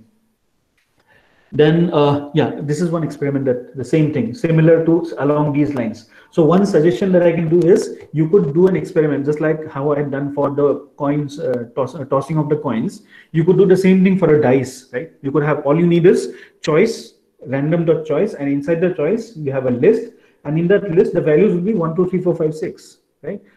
If you don't specify any argument, second argument, then the probability of getting 1, 2, 3, 4, 5, 6, all of them, the probability will be 1 by 6. Then you could have a loaded dice. Loaded dice, what is the probability of getting 6 maybe is larger. So you could have define such probabilities, and then you can find out if it is indeed giving you these. So you'll have 6 different probabilities. Probability of 1, 2, 3, 4, 5, 6. You can actually find out. Now here, same thing. Okay, so I have chosen the probabilities to be 0.7 and 0.3. So if I run this, when I have 100 samples, okay, the probabilities are fluctuating. When I increase this, make it 1000, the probabilities are getting closer to 0.7 and 0.3. Okay, close to 0.7 and this is close to 0.3. You can see if I increase this 10,000, it'll take more time, but still 0.7. It's giving me exactly 0.7 and 0.3. Okay, so these are some basic probability experiments that you can do using this np.random. Okay, then array elements. Okay, you can try this out for your own. You can manipulate individual array elements by indexing. Okay, you can do that. First initial array element is this, so you can find out what is A12. What is A12? A12 is index number 1 for the rows. So this is row number 0, this is row number 1. Okay, so we are talking about the second row. Then 2 is column number 2, column number 0, column number 1, column number 2. Column number 2 is this one, that is the third column. So third column, the intersection of the second row and third column is 7. It is showing me 7. Okay, then you could also set the values like this. Okay, A12 from 7 I have changed. A12 from 7 I have changed this value. 2 into A00. What is 2 into A00? A00 is this 2 into 1 plus 3. 2 into 1 plus 3. Now the value has become 5. So earlier it was 7. Now I have manipulated in place and I have made it 5. Okay, so arithmetic on element by element basis you can have. On individual arrays you can have you can perform arithmetic on an element by element basis, but for this the arrays must be of the same size. Okay, very important, the arrays must be of the same size. So let's say I have an array A. Okay, I create an array using this 1 2 3 4. Okay, using this list I create an array. Then this B. Okay, this B is this. Let me just so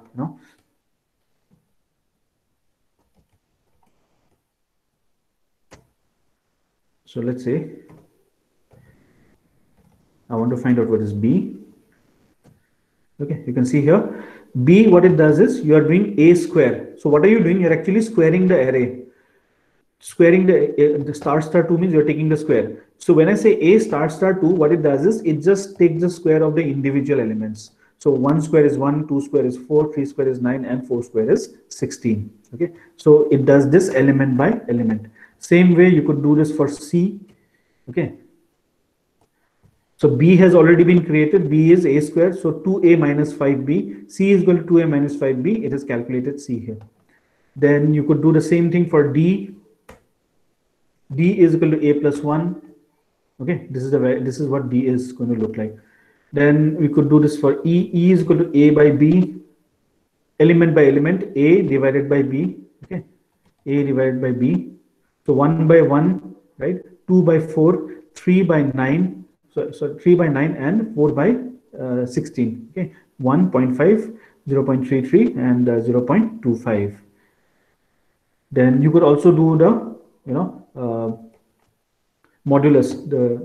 You can find out the remainder when you divide one by the other. So only the first one will be 0 because 1 will divide by 1. Remember B is A square. So 1.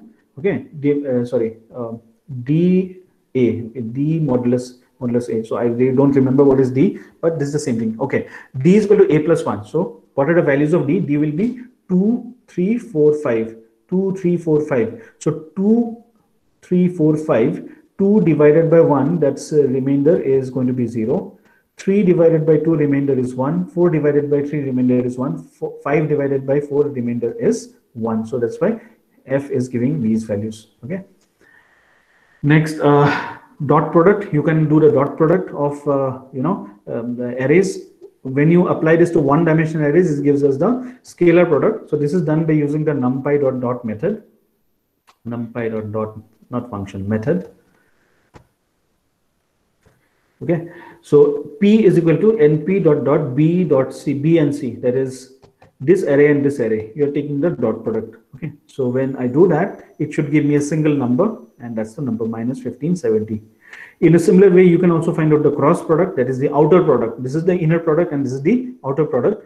So you can do that. Let's say A is this and B is this. C is equal to NP cross A and B. So it's going to do A cross B. So if you look at it as a vector, I cap plus 3j cap minus 2k cap minus 2i cap plus 4k cap plus 4j cap plus 6k cap. When you take the cross product, this is what you will get.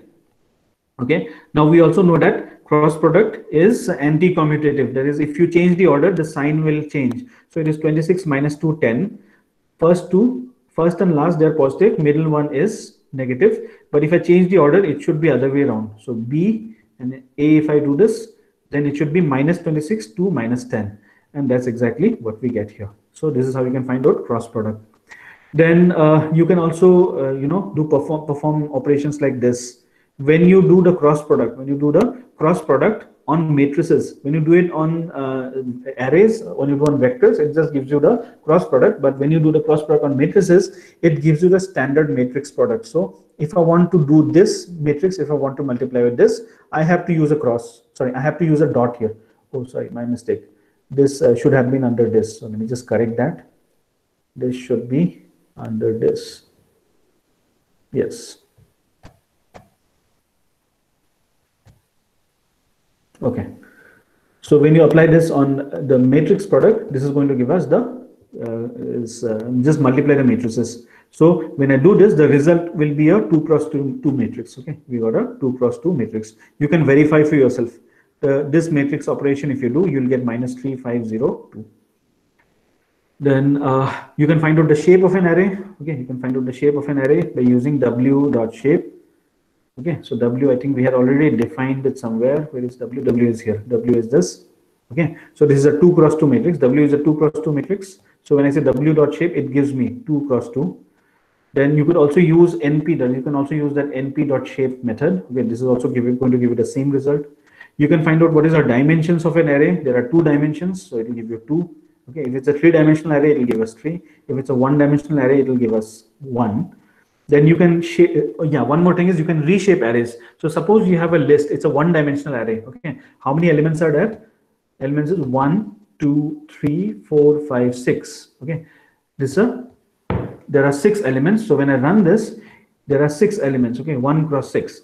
Now what I can do is I can reshape this. So suppose I want to take the first 3 and get 1 row, and the next 3 I want to form another row. That means I want 2 rows and 3 columns.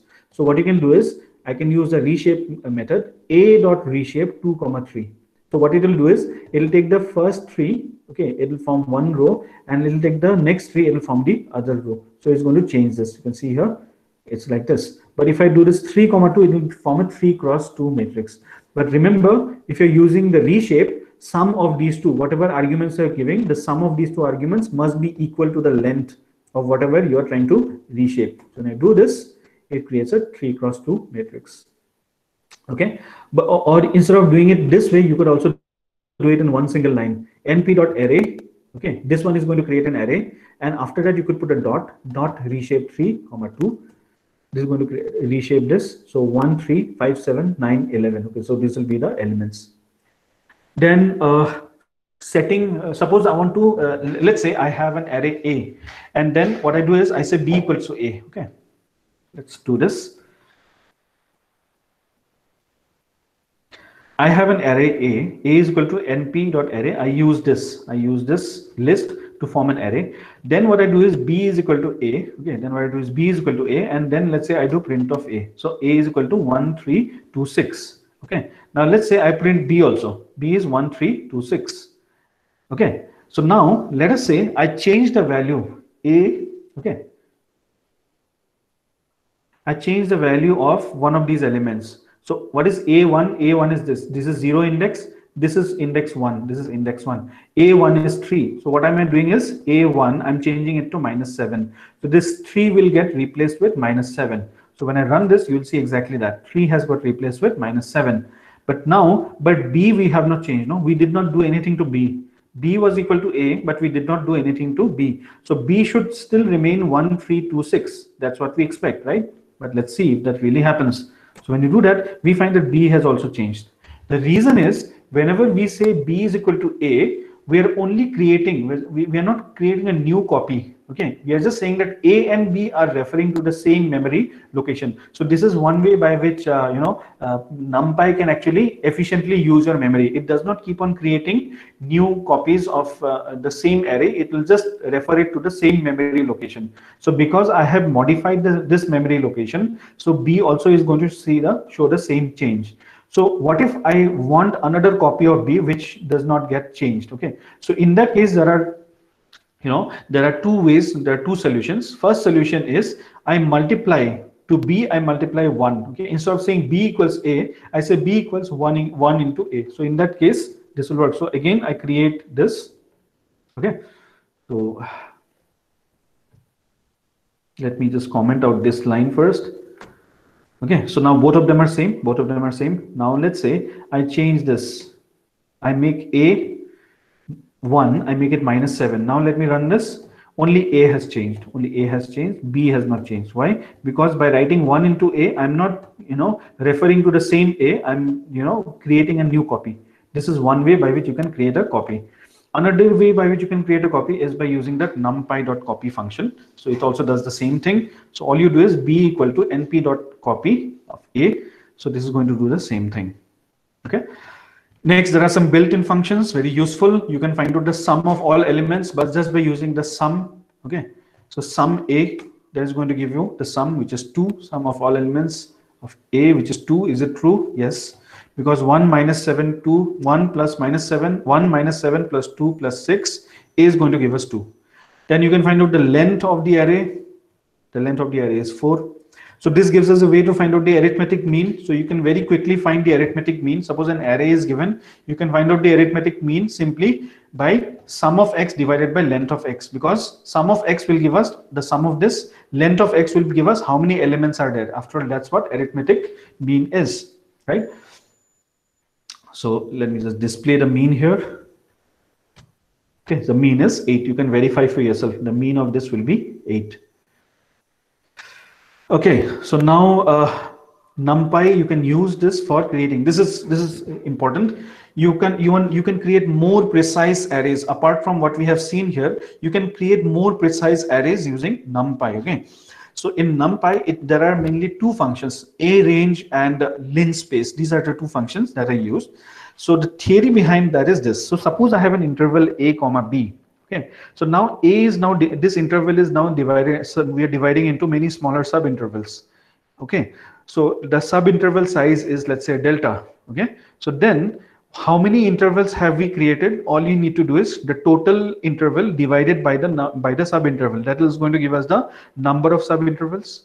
Once we get the number of sub intervals, then we can find out the data points. The first data point obviously will be a. The next data point will be a plus delta. Next data point will be a plus 2 delta plus 3 delta plus 4 delta and so on until you reach a plus n delta. Okay, this must be a plus n delta. Let me just clear. This will be a plus, okay, this is a plus n delta, which is equal to b. Okay, so if we want to create such a division, okay, then we can use the numpy.arange function. Okay, numpy.arange function. That means you know what is the step size. This is the step size. The step size is delta. You know what is delta. If you know what is delta, then we can use the numpy.arange. So you see, if you want to create this subdivision, there are two things. Either if you know n, either you should know n or you should know delta. Either of these two you should know. So if you happen to know delta, that is the step size in how much steps. From here to here, the step size is delta. From here to here, the step size is delta. So we have same step size. So if you know the step size, then we should use this function called as arange. But on the other hand, you can take this delta here and n here.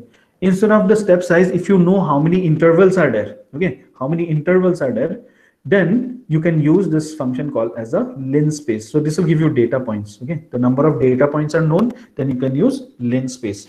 So let's have a look at this. Arange, the syntax is numpy.arange. You give the starting value, then you give the stopping value, then you give the step size, and then if required, you can give the data type. Okay.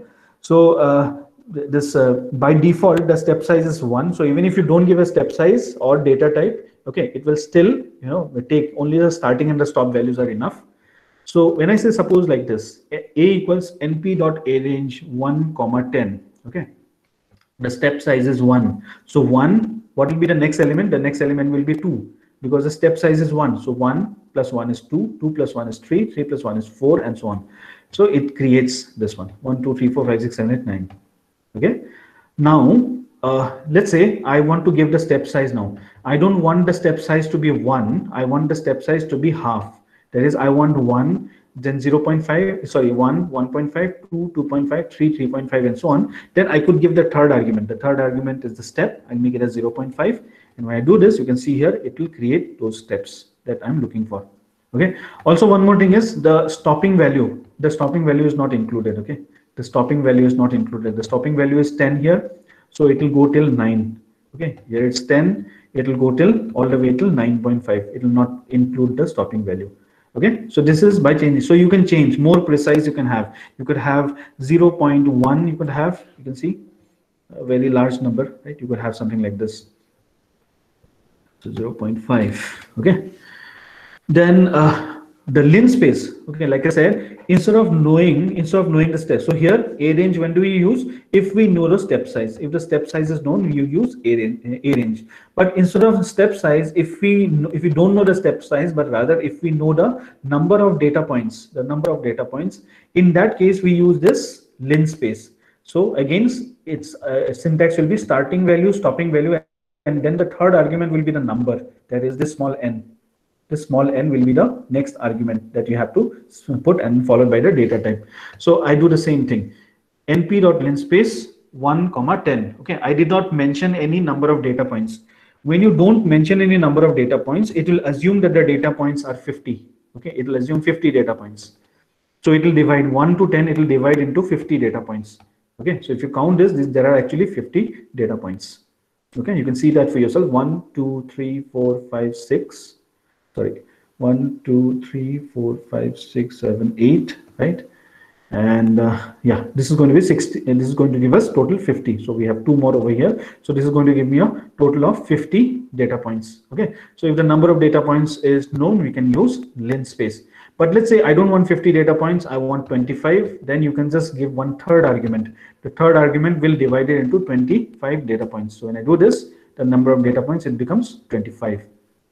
Okay, linspace also gives you the facility. You can include, but you can also note down here the endpoint has been included. The endpoint has been included, right? Endpoint is 10, it is included.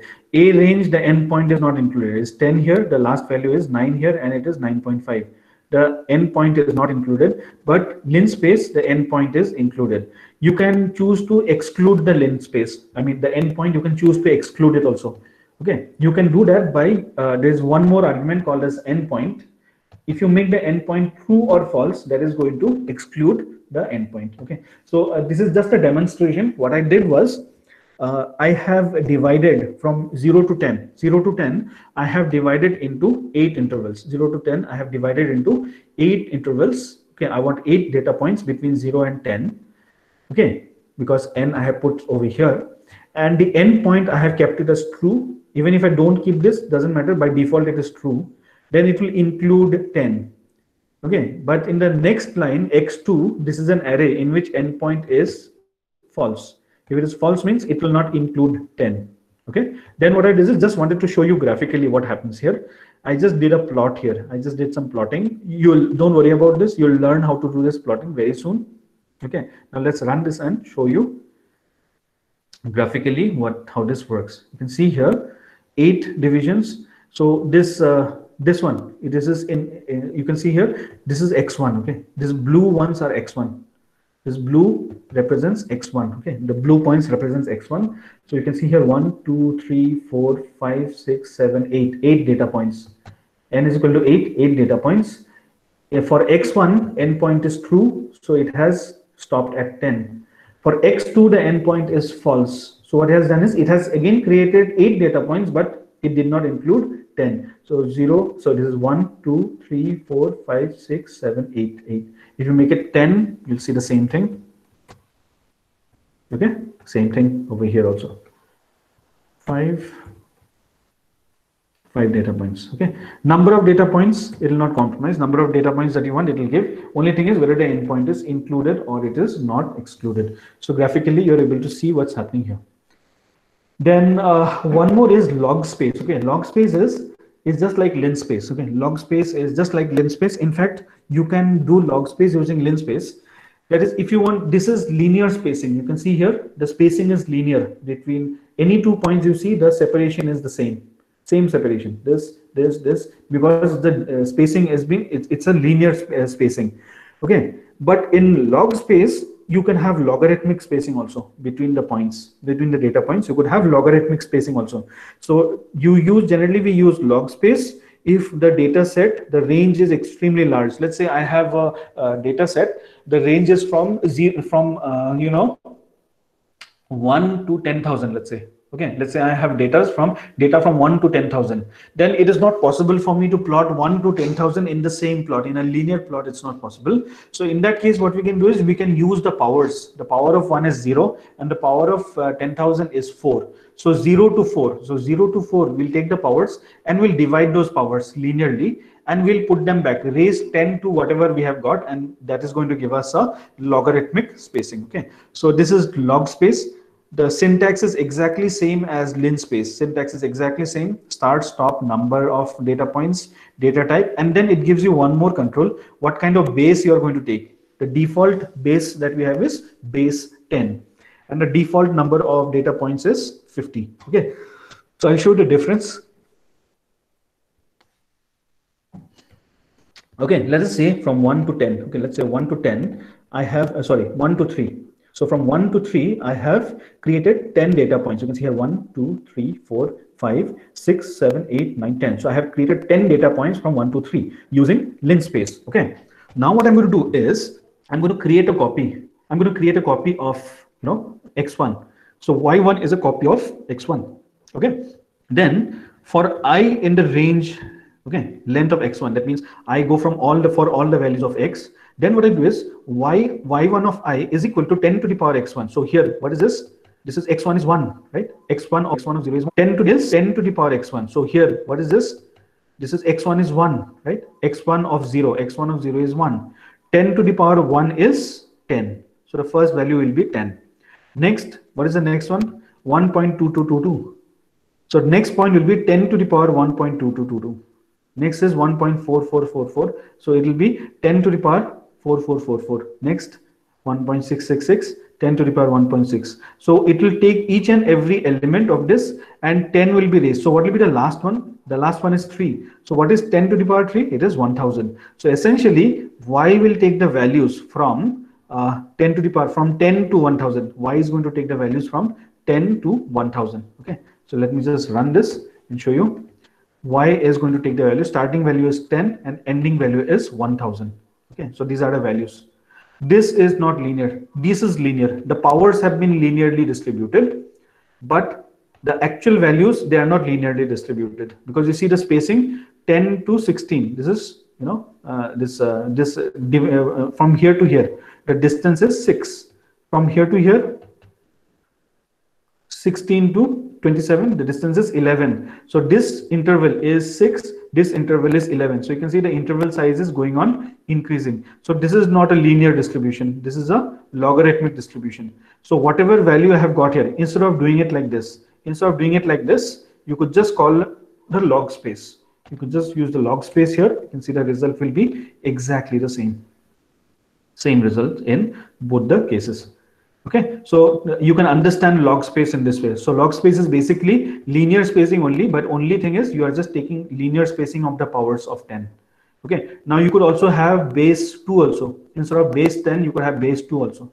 Okay, then that is going to, what it is going to do is if you take base 2, then the values of y will be 2 to the power 1, 2 to the power 1.2, 2 to the power 1.4, 2 to the power 1.6, and so on, 2 to the power 3. So from 2 to 8, it will distribute from 2 to 8 in a logarithmic manner. Okay. Now at the same thing, how I have graphically shown it here, you can see here, this is here in case of linspace, we have a uniform distribution. In case of log space, it will no longer be uniform. It will be non-uniform. You can see here, they are closer initially, but as you move forward, they become far and far apart. They're getting further and further apart. This is if you don't include the endpoint. This is if you include the endpoint. Okay, so this is the graphical representation of linspace and log space. Okay, so we have it's 3:13 now. I would like to start a little bit of your visualization. So maybe if you could take a break of maybe a couple of minutes. Samrat, are you there? Yes, Yeah, so we maybe you can can take take. a break of a couple of minutes and then I'll start with the next one, that is plotting of data in Python. So we will meet, okay, let's say it's now 3:14, uh, 3:20, let's meet at 3:20. Yes, that should be okay. Okay, okay. So we'll meet at 3:20 again, short break.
Okay, welcome back everyone. So I think we can start again.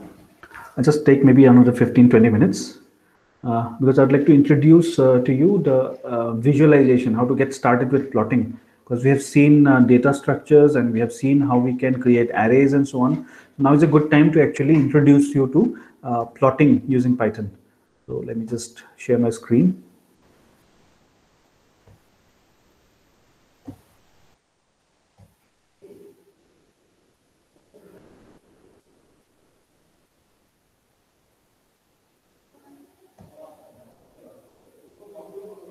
Okay, Samrat, just let me know if you can see my screen. Yes, it is visible. Okay, so now, finally what we'd like to do is we should be able to visualize our data in Python. Okay, so it means, in other words, we're interested in plotting data.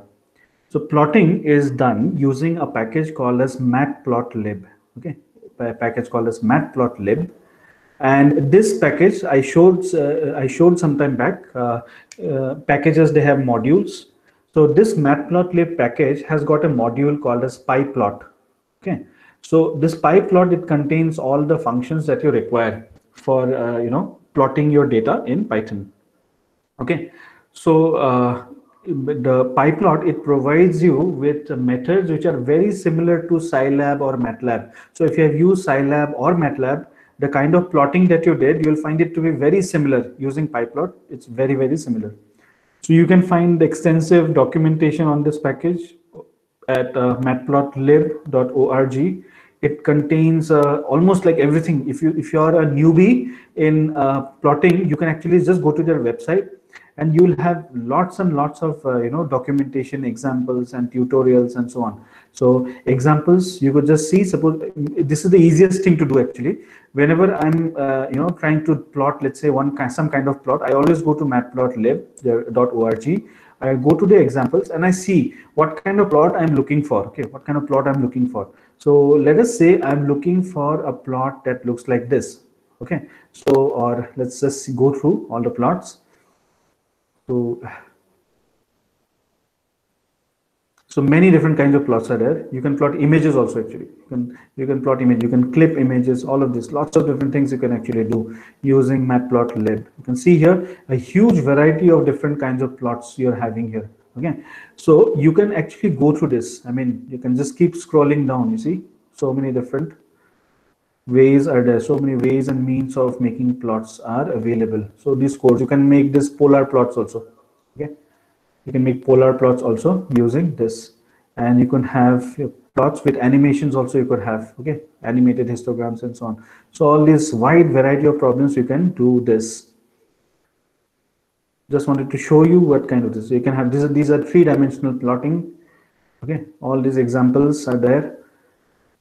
So usually what I do is, the easiest thing for me to do is, whenever I'm trying to make a plot, I just go to matplotlib. Or let's say I'm trying to plot something like this.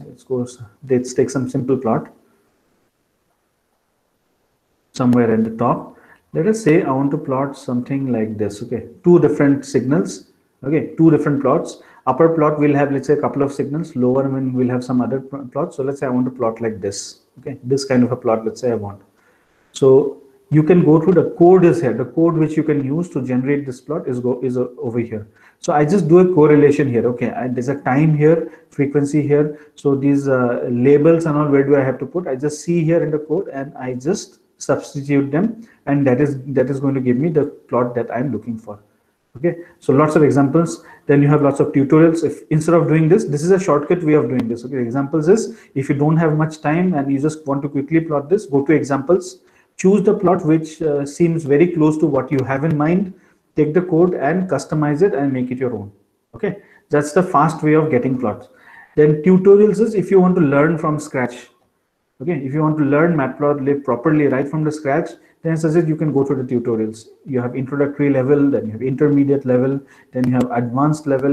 Okay, then yeah, choosing color maps. How if you want to have different kind of color maps, you can choose that. So many different topics. There are very, very good, nicely written articles which are available. Okay, so you can go to these.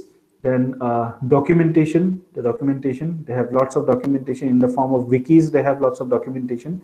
So lots of resources are actually available in the website itself. So matplotlib.org. Okay, just feel free to go to this one. In case of Jupyter Notebook, matplotlib, it comes bundled with it, so you don't have to install it separately. Okay. So now the hierarchy of functions in matplotlib. So matplotlib, like I said, it's the package. Okay, matplotlib is the package. Then pyplot is the module.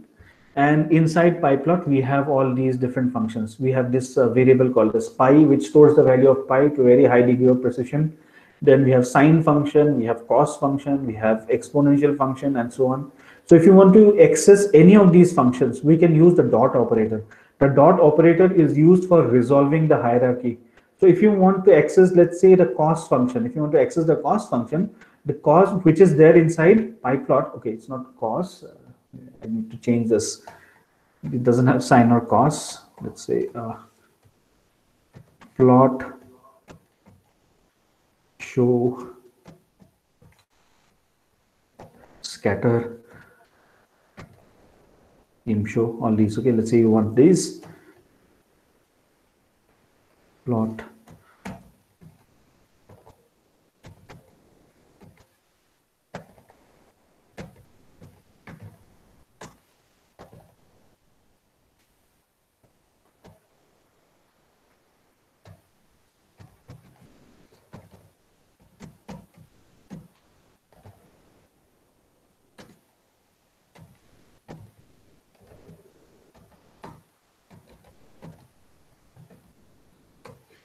extremely sorry about that error. Okay, so these are the functions, because those functions which I have written, those are the functions from the numpy package, not from matplotlib. Okay, so we have all of these. So suppose I want to do a scatter plot. I want to do a scatter plot.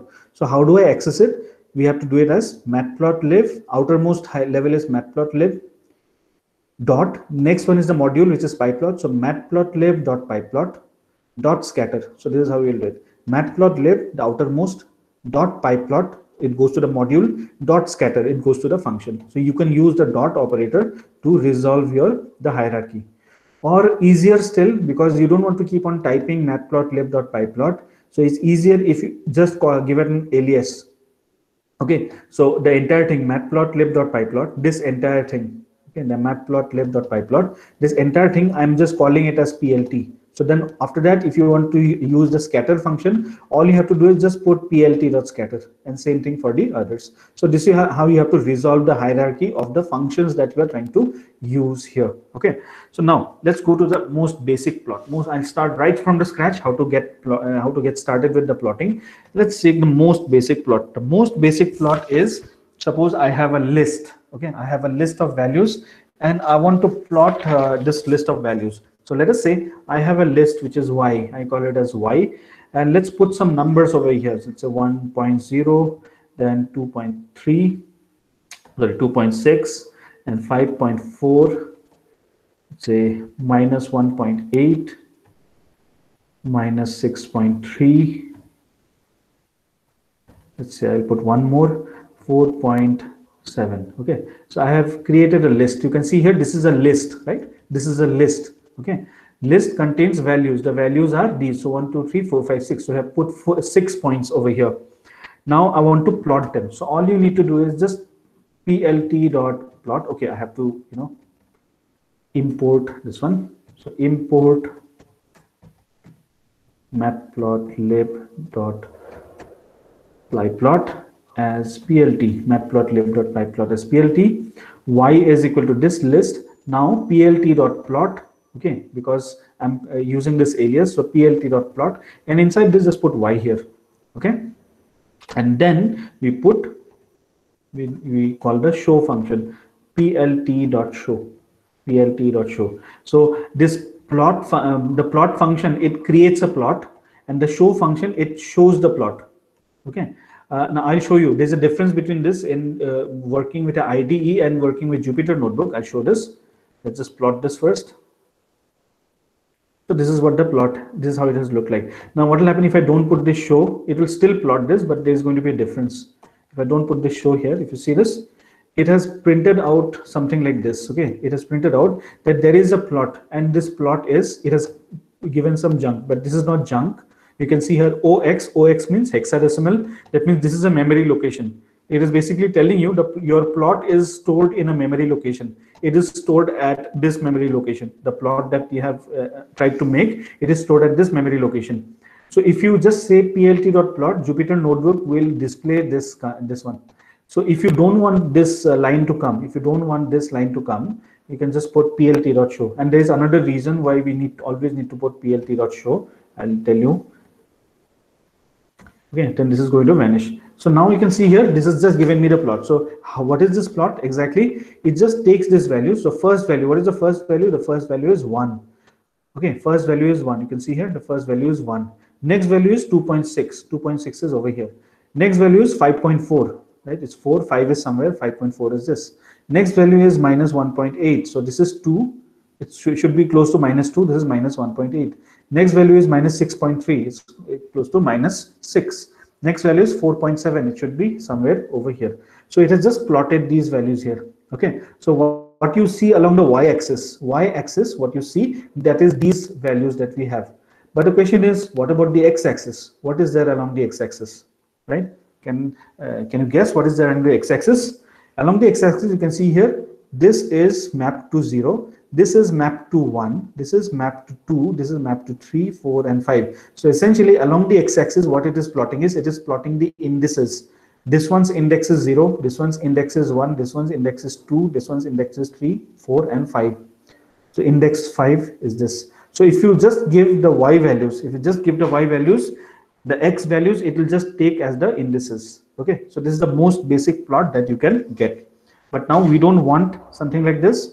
We want x and y coordinates together. Okay, we want x and y coordinates together. I've already imported matplotlib as plt, so I can just go ahead and I can create here. So let's say x equals, let's say I create one list. Okay, so if I give two lists, it will create an x and y values. So let's say 0.5, next is let's say 1.0, next 2.0, 4.0, 7.0, and 10.0. Okay, so these are the x values. And similarly, I'll create another list of y values. The y values are 1.0, let's say, and 2.4, minus 1.7, let's say, minus 0.3. I'm just giving values, whatever is coming to my mind, and 4.2. Okay, they should be the same. The length should be the same. Okay, you can check the length. Len x is 6, length of y is also 6. Yeah, so both of them, their length should be same. Okay, both of them, their length should be same. So now that we're satisfied that the length is same, you can just go ahead and plot them. plt.plot, first argument is x, second argument is y. So now what is it's going to do is, it is going to take all the x values, these values it will take, and it will plot them along the horizontal axis. And these values it will plot them along the vertical axis. So the data points are 0.5, 1.0. Another data point is 1.0, 2.4. Another one is 2.0, 1 minus 1.7, and so on. So it will create coordinates. This is one coordinate. This is another set of coordinates. This is another set of coordinates. This is another set. This is another set, and this is another set. So at each and every of these coordinates, it is going to just put one point and join them using a line. So plt.show, if I do, I can find out exactly that's what happens here. This is what it has done. It has just put these coordinates. It does not mean anything, but it has basically just plotted these coordinates. Okay. So we have x-axis. You can see the values of x, 0.5 to 10. So the range is 0.5 to 10. Y values, we have from minus 1.7 all the way to 4.2. So minus 1.7 all the way to some 4.2. Okay, so these are the y values along the y-axis. Okay, so this is plotting x and y together. But I mean, these are for this. So essentially, what you need to keep in mind is, you could have x should be either it should be a list or it can be an array also. Okay, let me show you that. It could be an array also. I'll just copy this from here. Let's say I create an array. Instead of list, I could have an array plot function. It can take arrays also.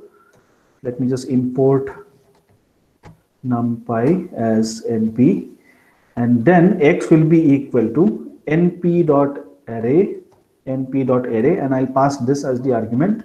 So it will create an array. Similarly, y will be np.array, and it will pass this as this argument. The result should be just the same as before. Okay, so it does not matter. You could either pass a list, you could either pass two lists, or you could pass two arrays. Okay, it will work. I have not really tried if one could be a list, another one is an array. I have not tried this, but we can maybe try this out here.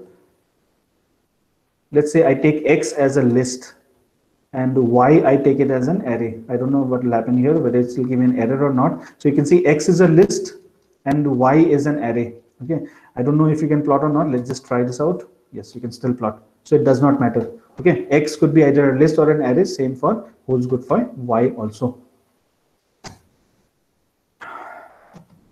Okay, next I want to plot a function. This is what we are interested in. We want to plot a function. Okay, so how do we plot a function? So we'll get a simple function. So let's say I want to plot, let's say the sine x. Okay, the simplest thing that we can do. So again, let me just import. I don't need to, but just just for so that this code looks good. Matplotlib.pyplot as plt. Import numpy as np. Okay, so we have imported this. Now we are going to create x. No, so I want to plot x. This one, the sine function. I want to plot from 0 to 2 pi. Okay, I want to plot I want to plot one full cycle of the sine function, that is 0 to 2 pi. Or let's plot two cycles. Two cycles means 0 to 4 pi. Okay, I want 0 to 4 pi. 100 divisions. 0 to 4 pi. I want 100 divisions. So we know that if I have the starting point and the end point, right? I want from 0 to 4 pi. 0 to 4 pi. 4 pi. How do I get pi? I can just put np.pi, 0 to 4 pi, and I want 100 divisions. So if I know the number of data points,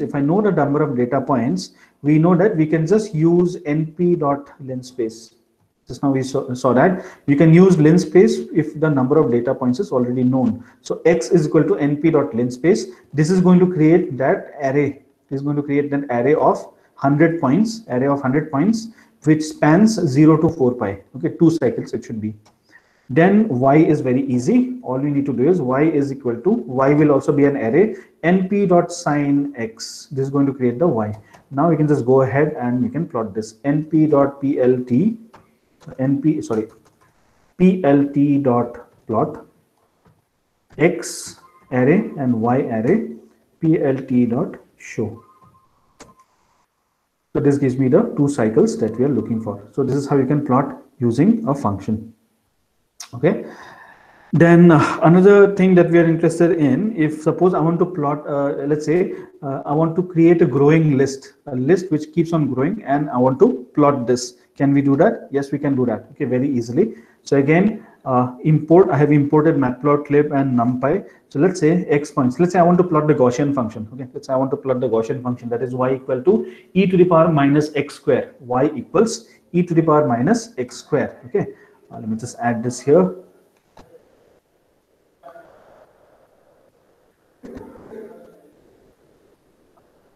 Example, in this example, we are basically plotting y equals e to the power minus x squared.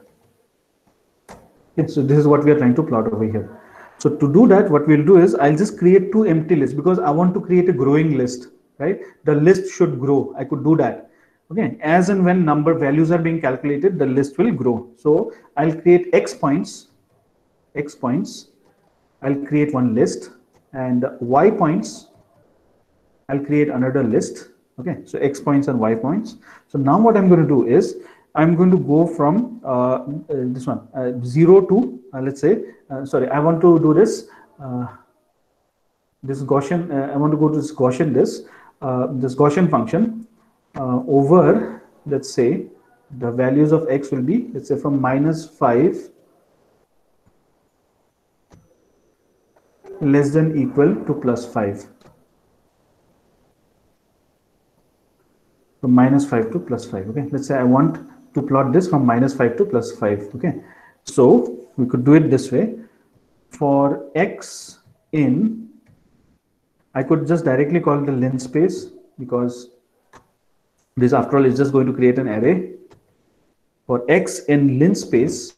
Okay, the linspace, the values are from -5. Okay, let me give some values here. So a is equal to -5 and b is equal to +5, so that I could change this whenever I want. So linspace a, starting value is a, ending value is b, and I want, let's say, 300 divisions. Okay, I want 300 divisions. So this, that should do it. It will create a array. It will create an array starting at -5, ending at +5, and containing 300 data points. And this x will iterate through all of these points. X will iterate through all of these points. So I could do this in a shortcut like this. Okay, so then what we can do is x points. Remember, x points is a list, and we can add elements to a list. How do you add elements to the end of the list? We can use the append method. Okay, you can use the append method. So what do you do is, whatever is the value of x, okay, whatever is the value of x, I just append it to x points. Now we need this one. We need to find out the Gaussian. So I could define a function def y. Okay, def y, and the value will be x. The left y is value is x, and I'm going to return.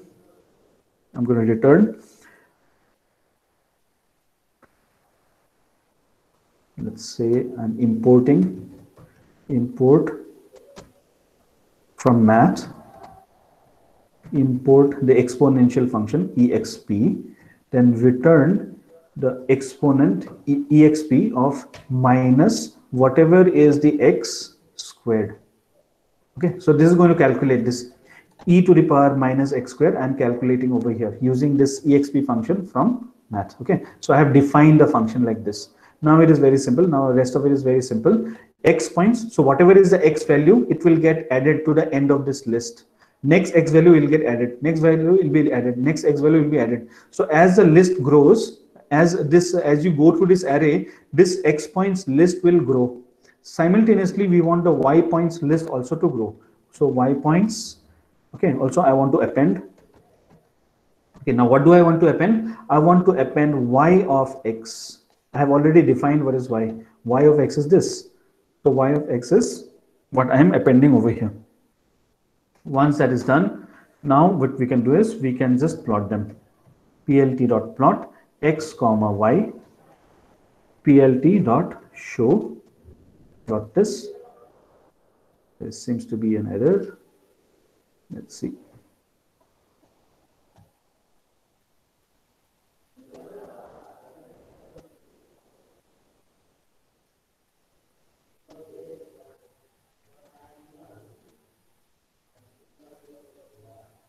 Argument must be a string or a number, not a function. Okay.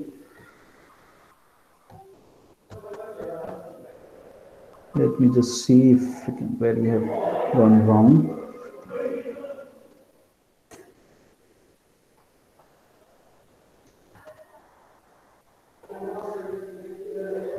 Let me call this as fun. Y equals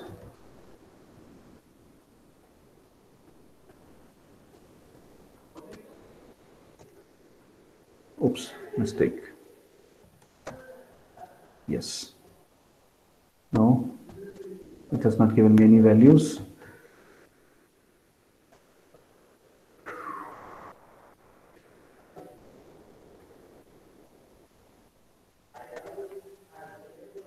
This is interesting. Let's see where I have gone wrong. So I have created this. A is this, B is 5, okay, 300.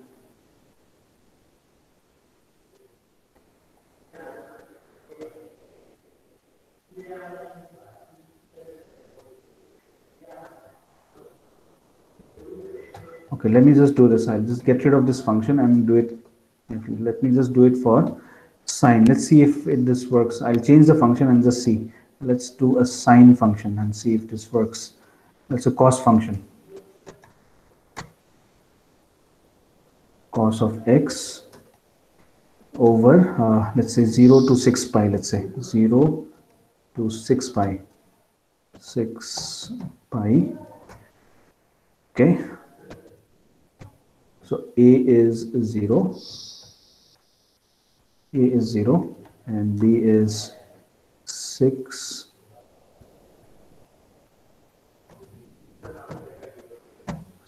pi. So we have x in linspace 0 to 6 pi 300. Okay, this is fine. Let me delete this. Y is this. X points, append this. Okay, now let me just call the np.sin x. I hope this will work. Cos x.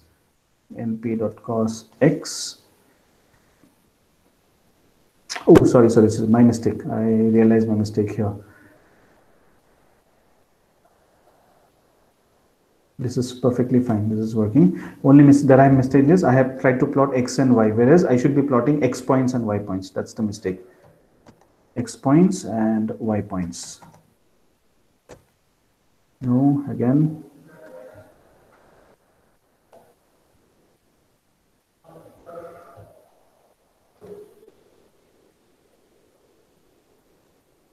Float object is not callable.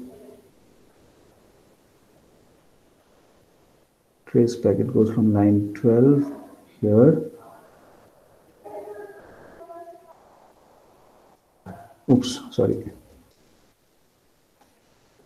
Y is equal to this. Okay, this is working. Yeah, so I don't need this. I don't need this.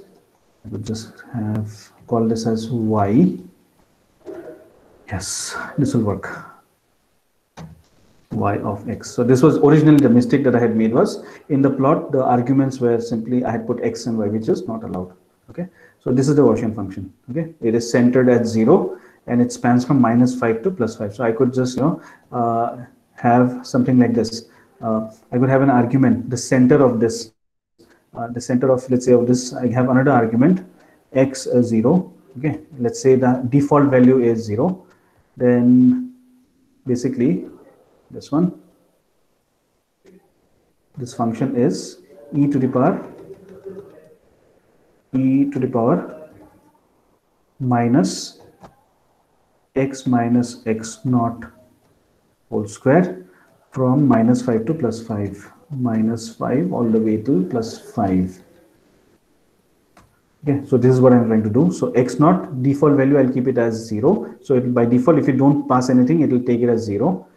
Then here I have to change a little bit.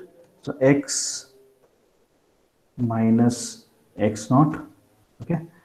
Now when I run this, it will give me the same plot because I have not passed any this one reference point. So now let's say I make it as, I give the next argument, if I give it as 1, then this one will be centered at 1. You can see this plot is going to shift towards the right side.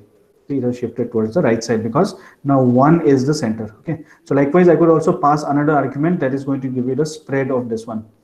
So spread, let's give another argument.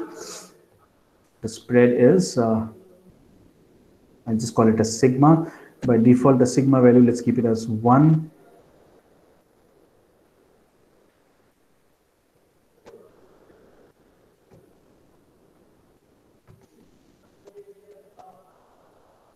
Divided by sigma.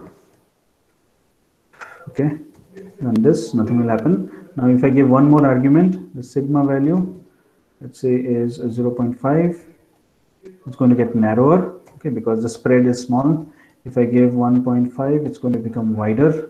If I give 2.5, it's going to get even wider. If I give some way by which I can control this, the spread of this one, 4.5 even wider, 7 will get even wider. Okay, so this is how we can quickly create a plot. Okay, we just created a growing list, and to that growing, just plotted the growing list. Once we have constructed the growing list, we just plotted the same. Okay, then last thing that I would like to talk about today is plotting from a file. Okay, how do you plot from a file? So let's I have a file. Okay, I have a file which is with me. It's there in that drive, in this shared Google Drive. This file is spectrum.dat. Okay, we want to plot a part of a spectrum. Okay, of a certain from a certain star. This is a spectrum which was generated by one of our students a couple of years ago. So I'm just going to use that data and I'm going to show you. It's going to show you the absorption line along with broadening. Okay, along with broadening due to various interstellar medium, you will have broadening effects taking place. So you'll be able to see that in this. Okay, so this is actually contained in a file. So let me just open this file and show you. So spectrum.dat, this is the file.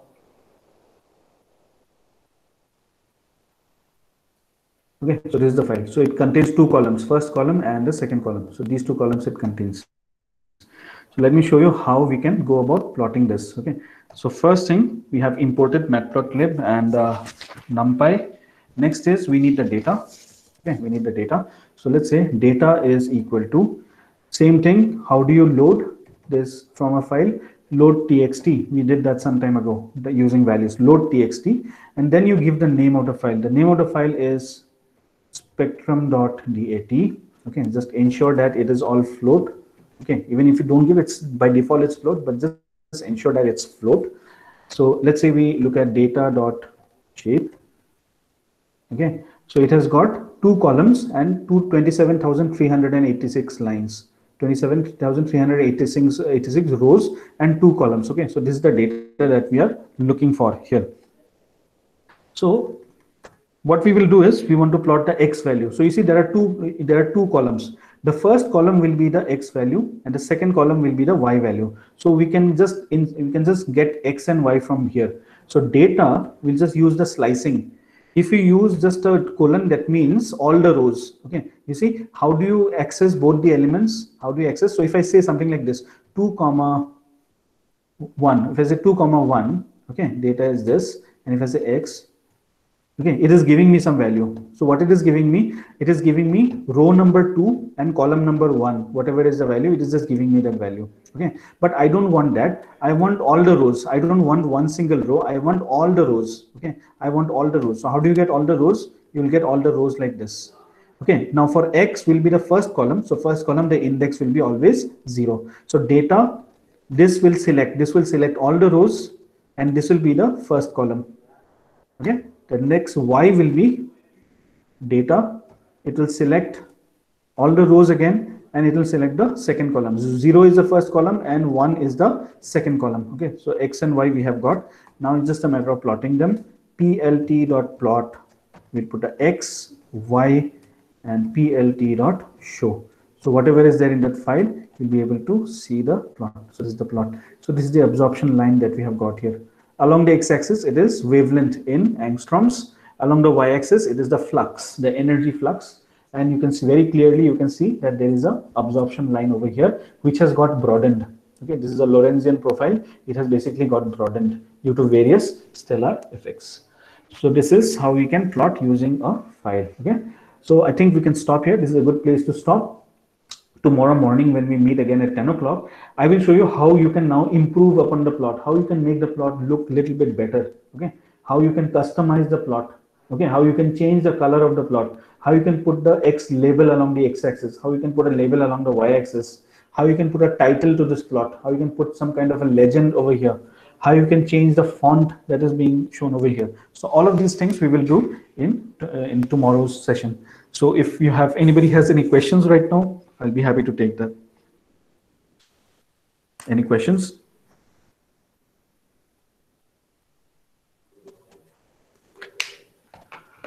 Samrat, are you there?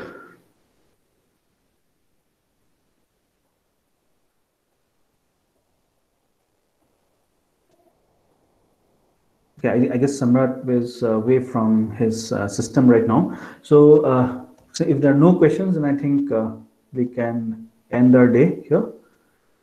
So yeah, so see you tomorrow at 10 o'clock. I think to 9 o'clock is the next session. So see you all tomorrow at 10 o'clock.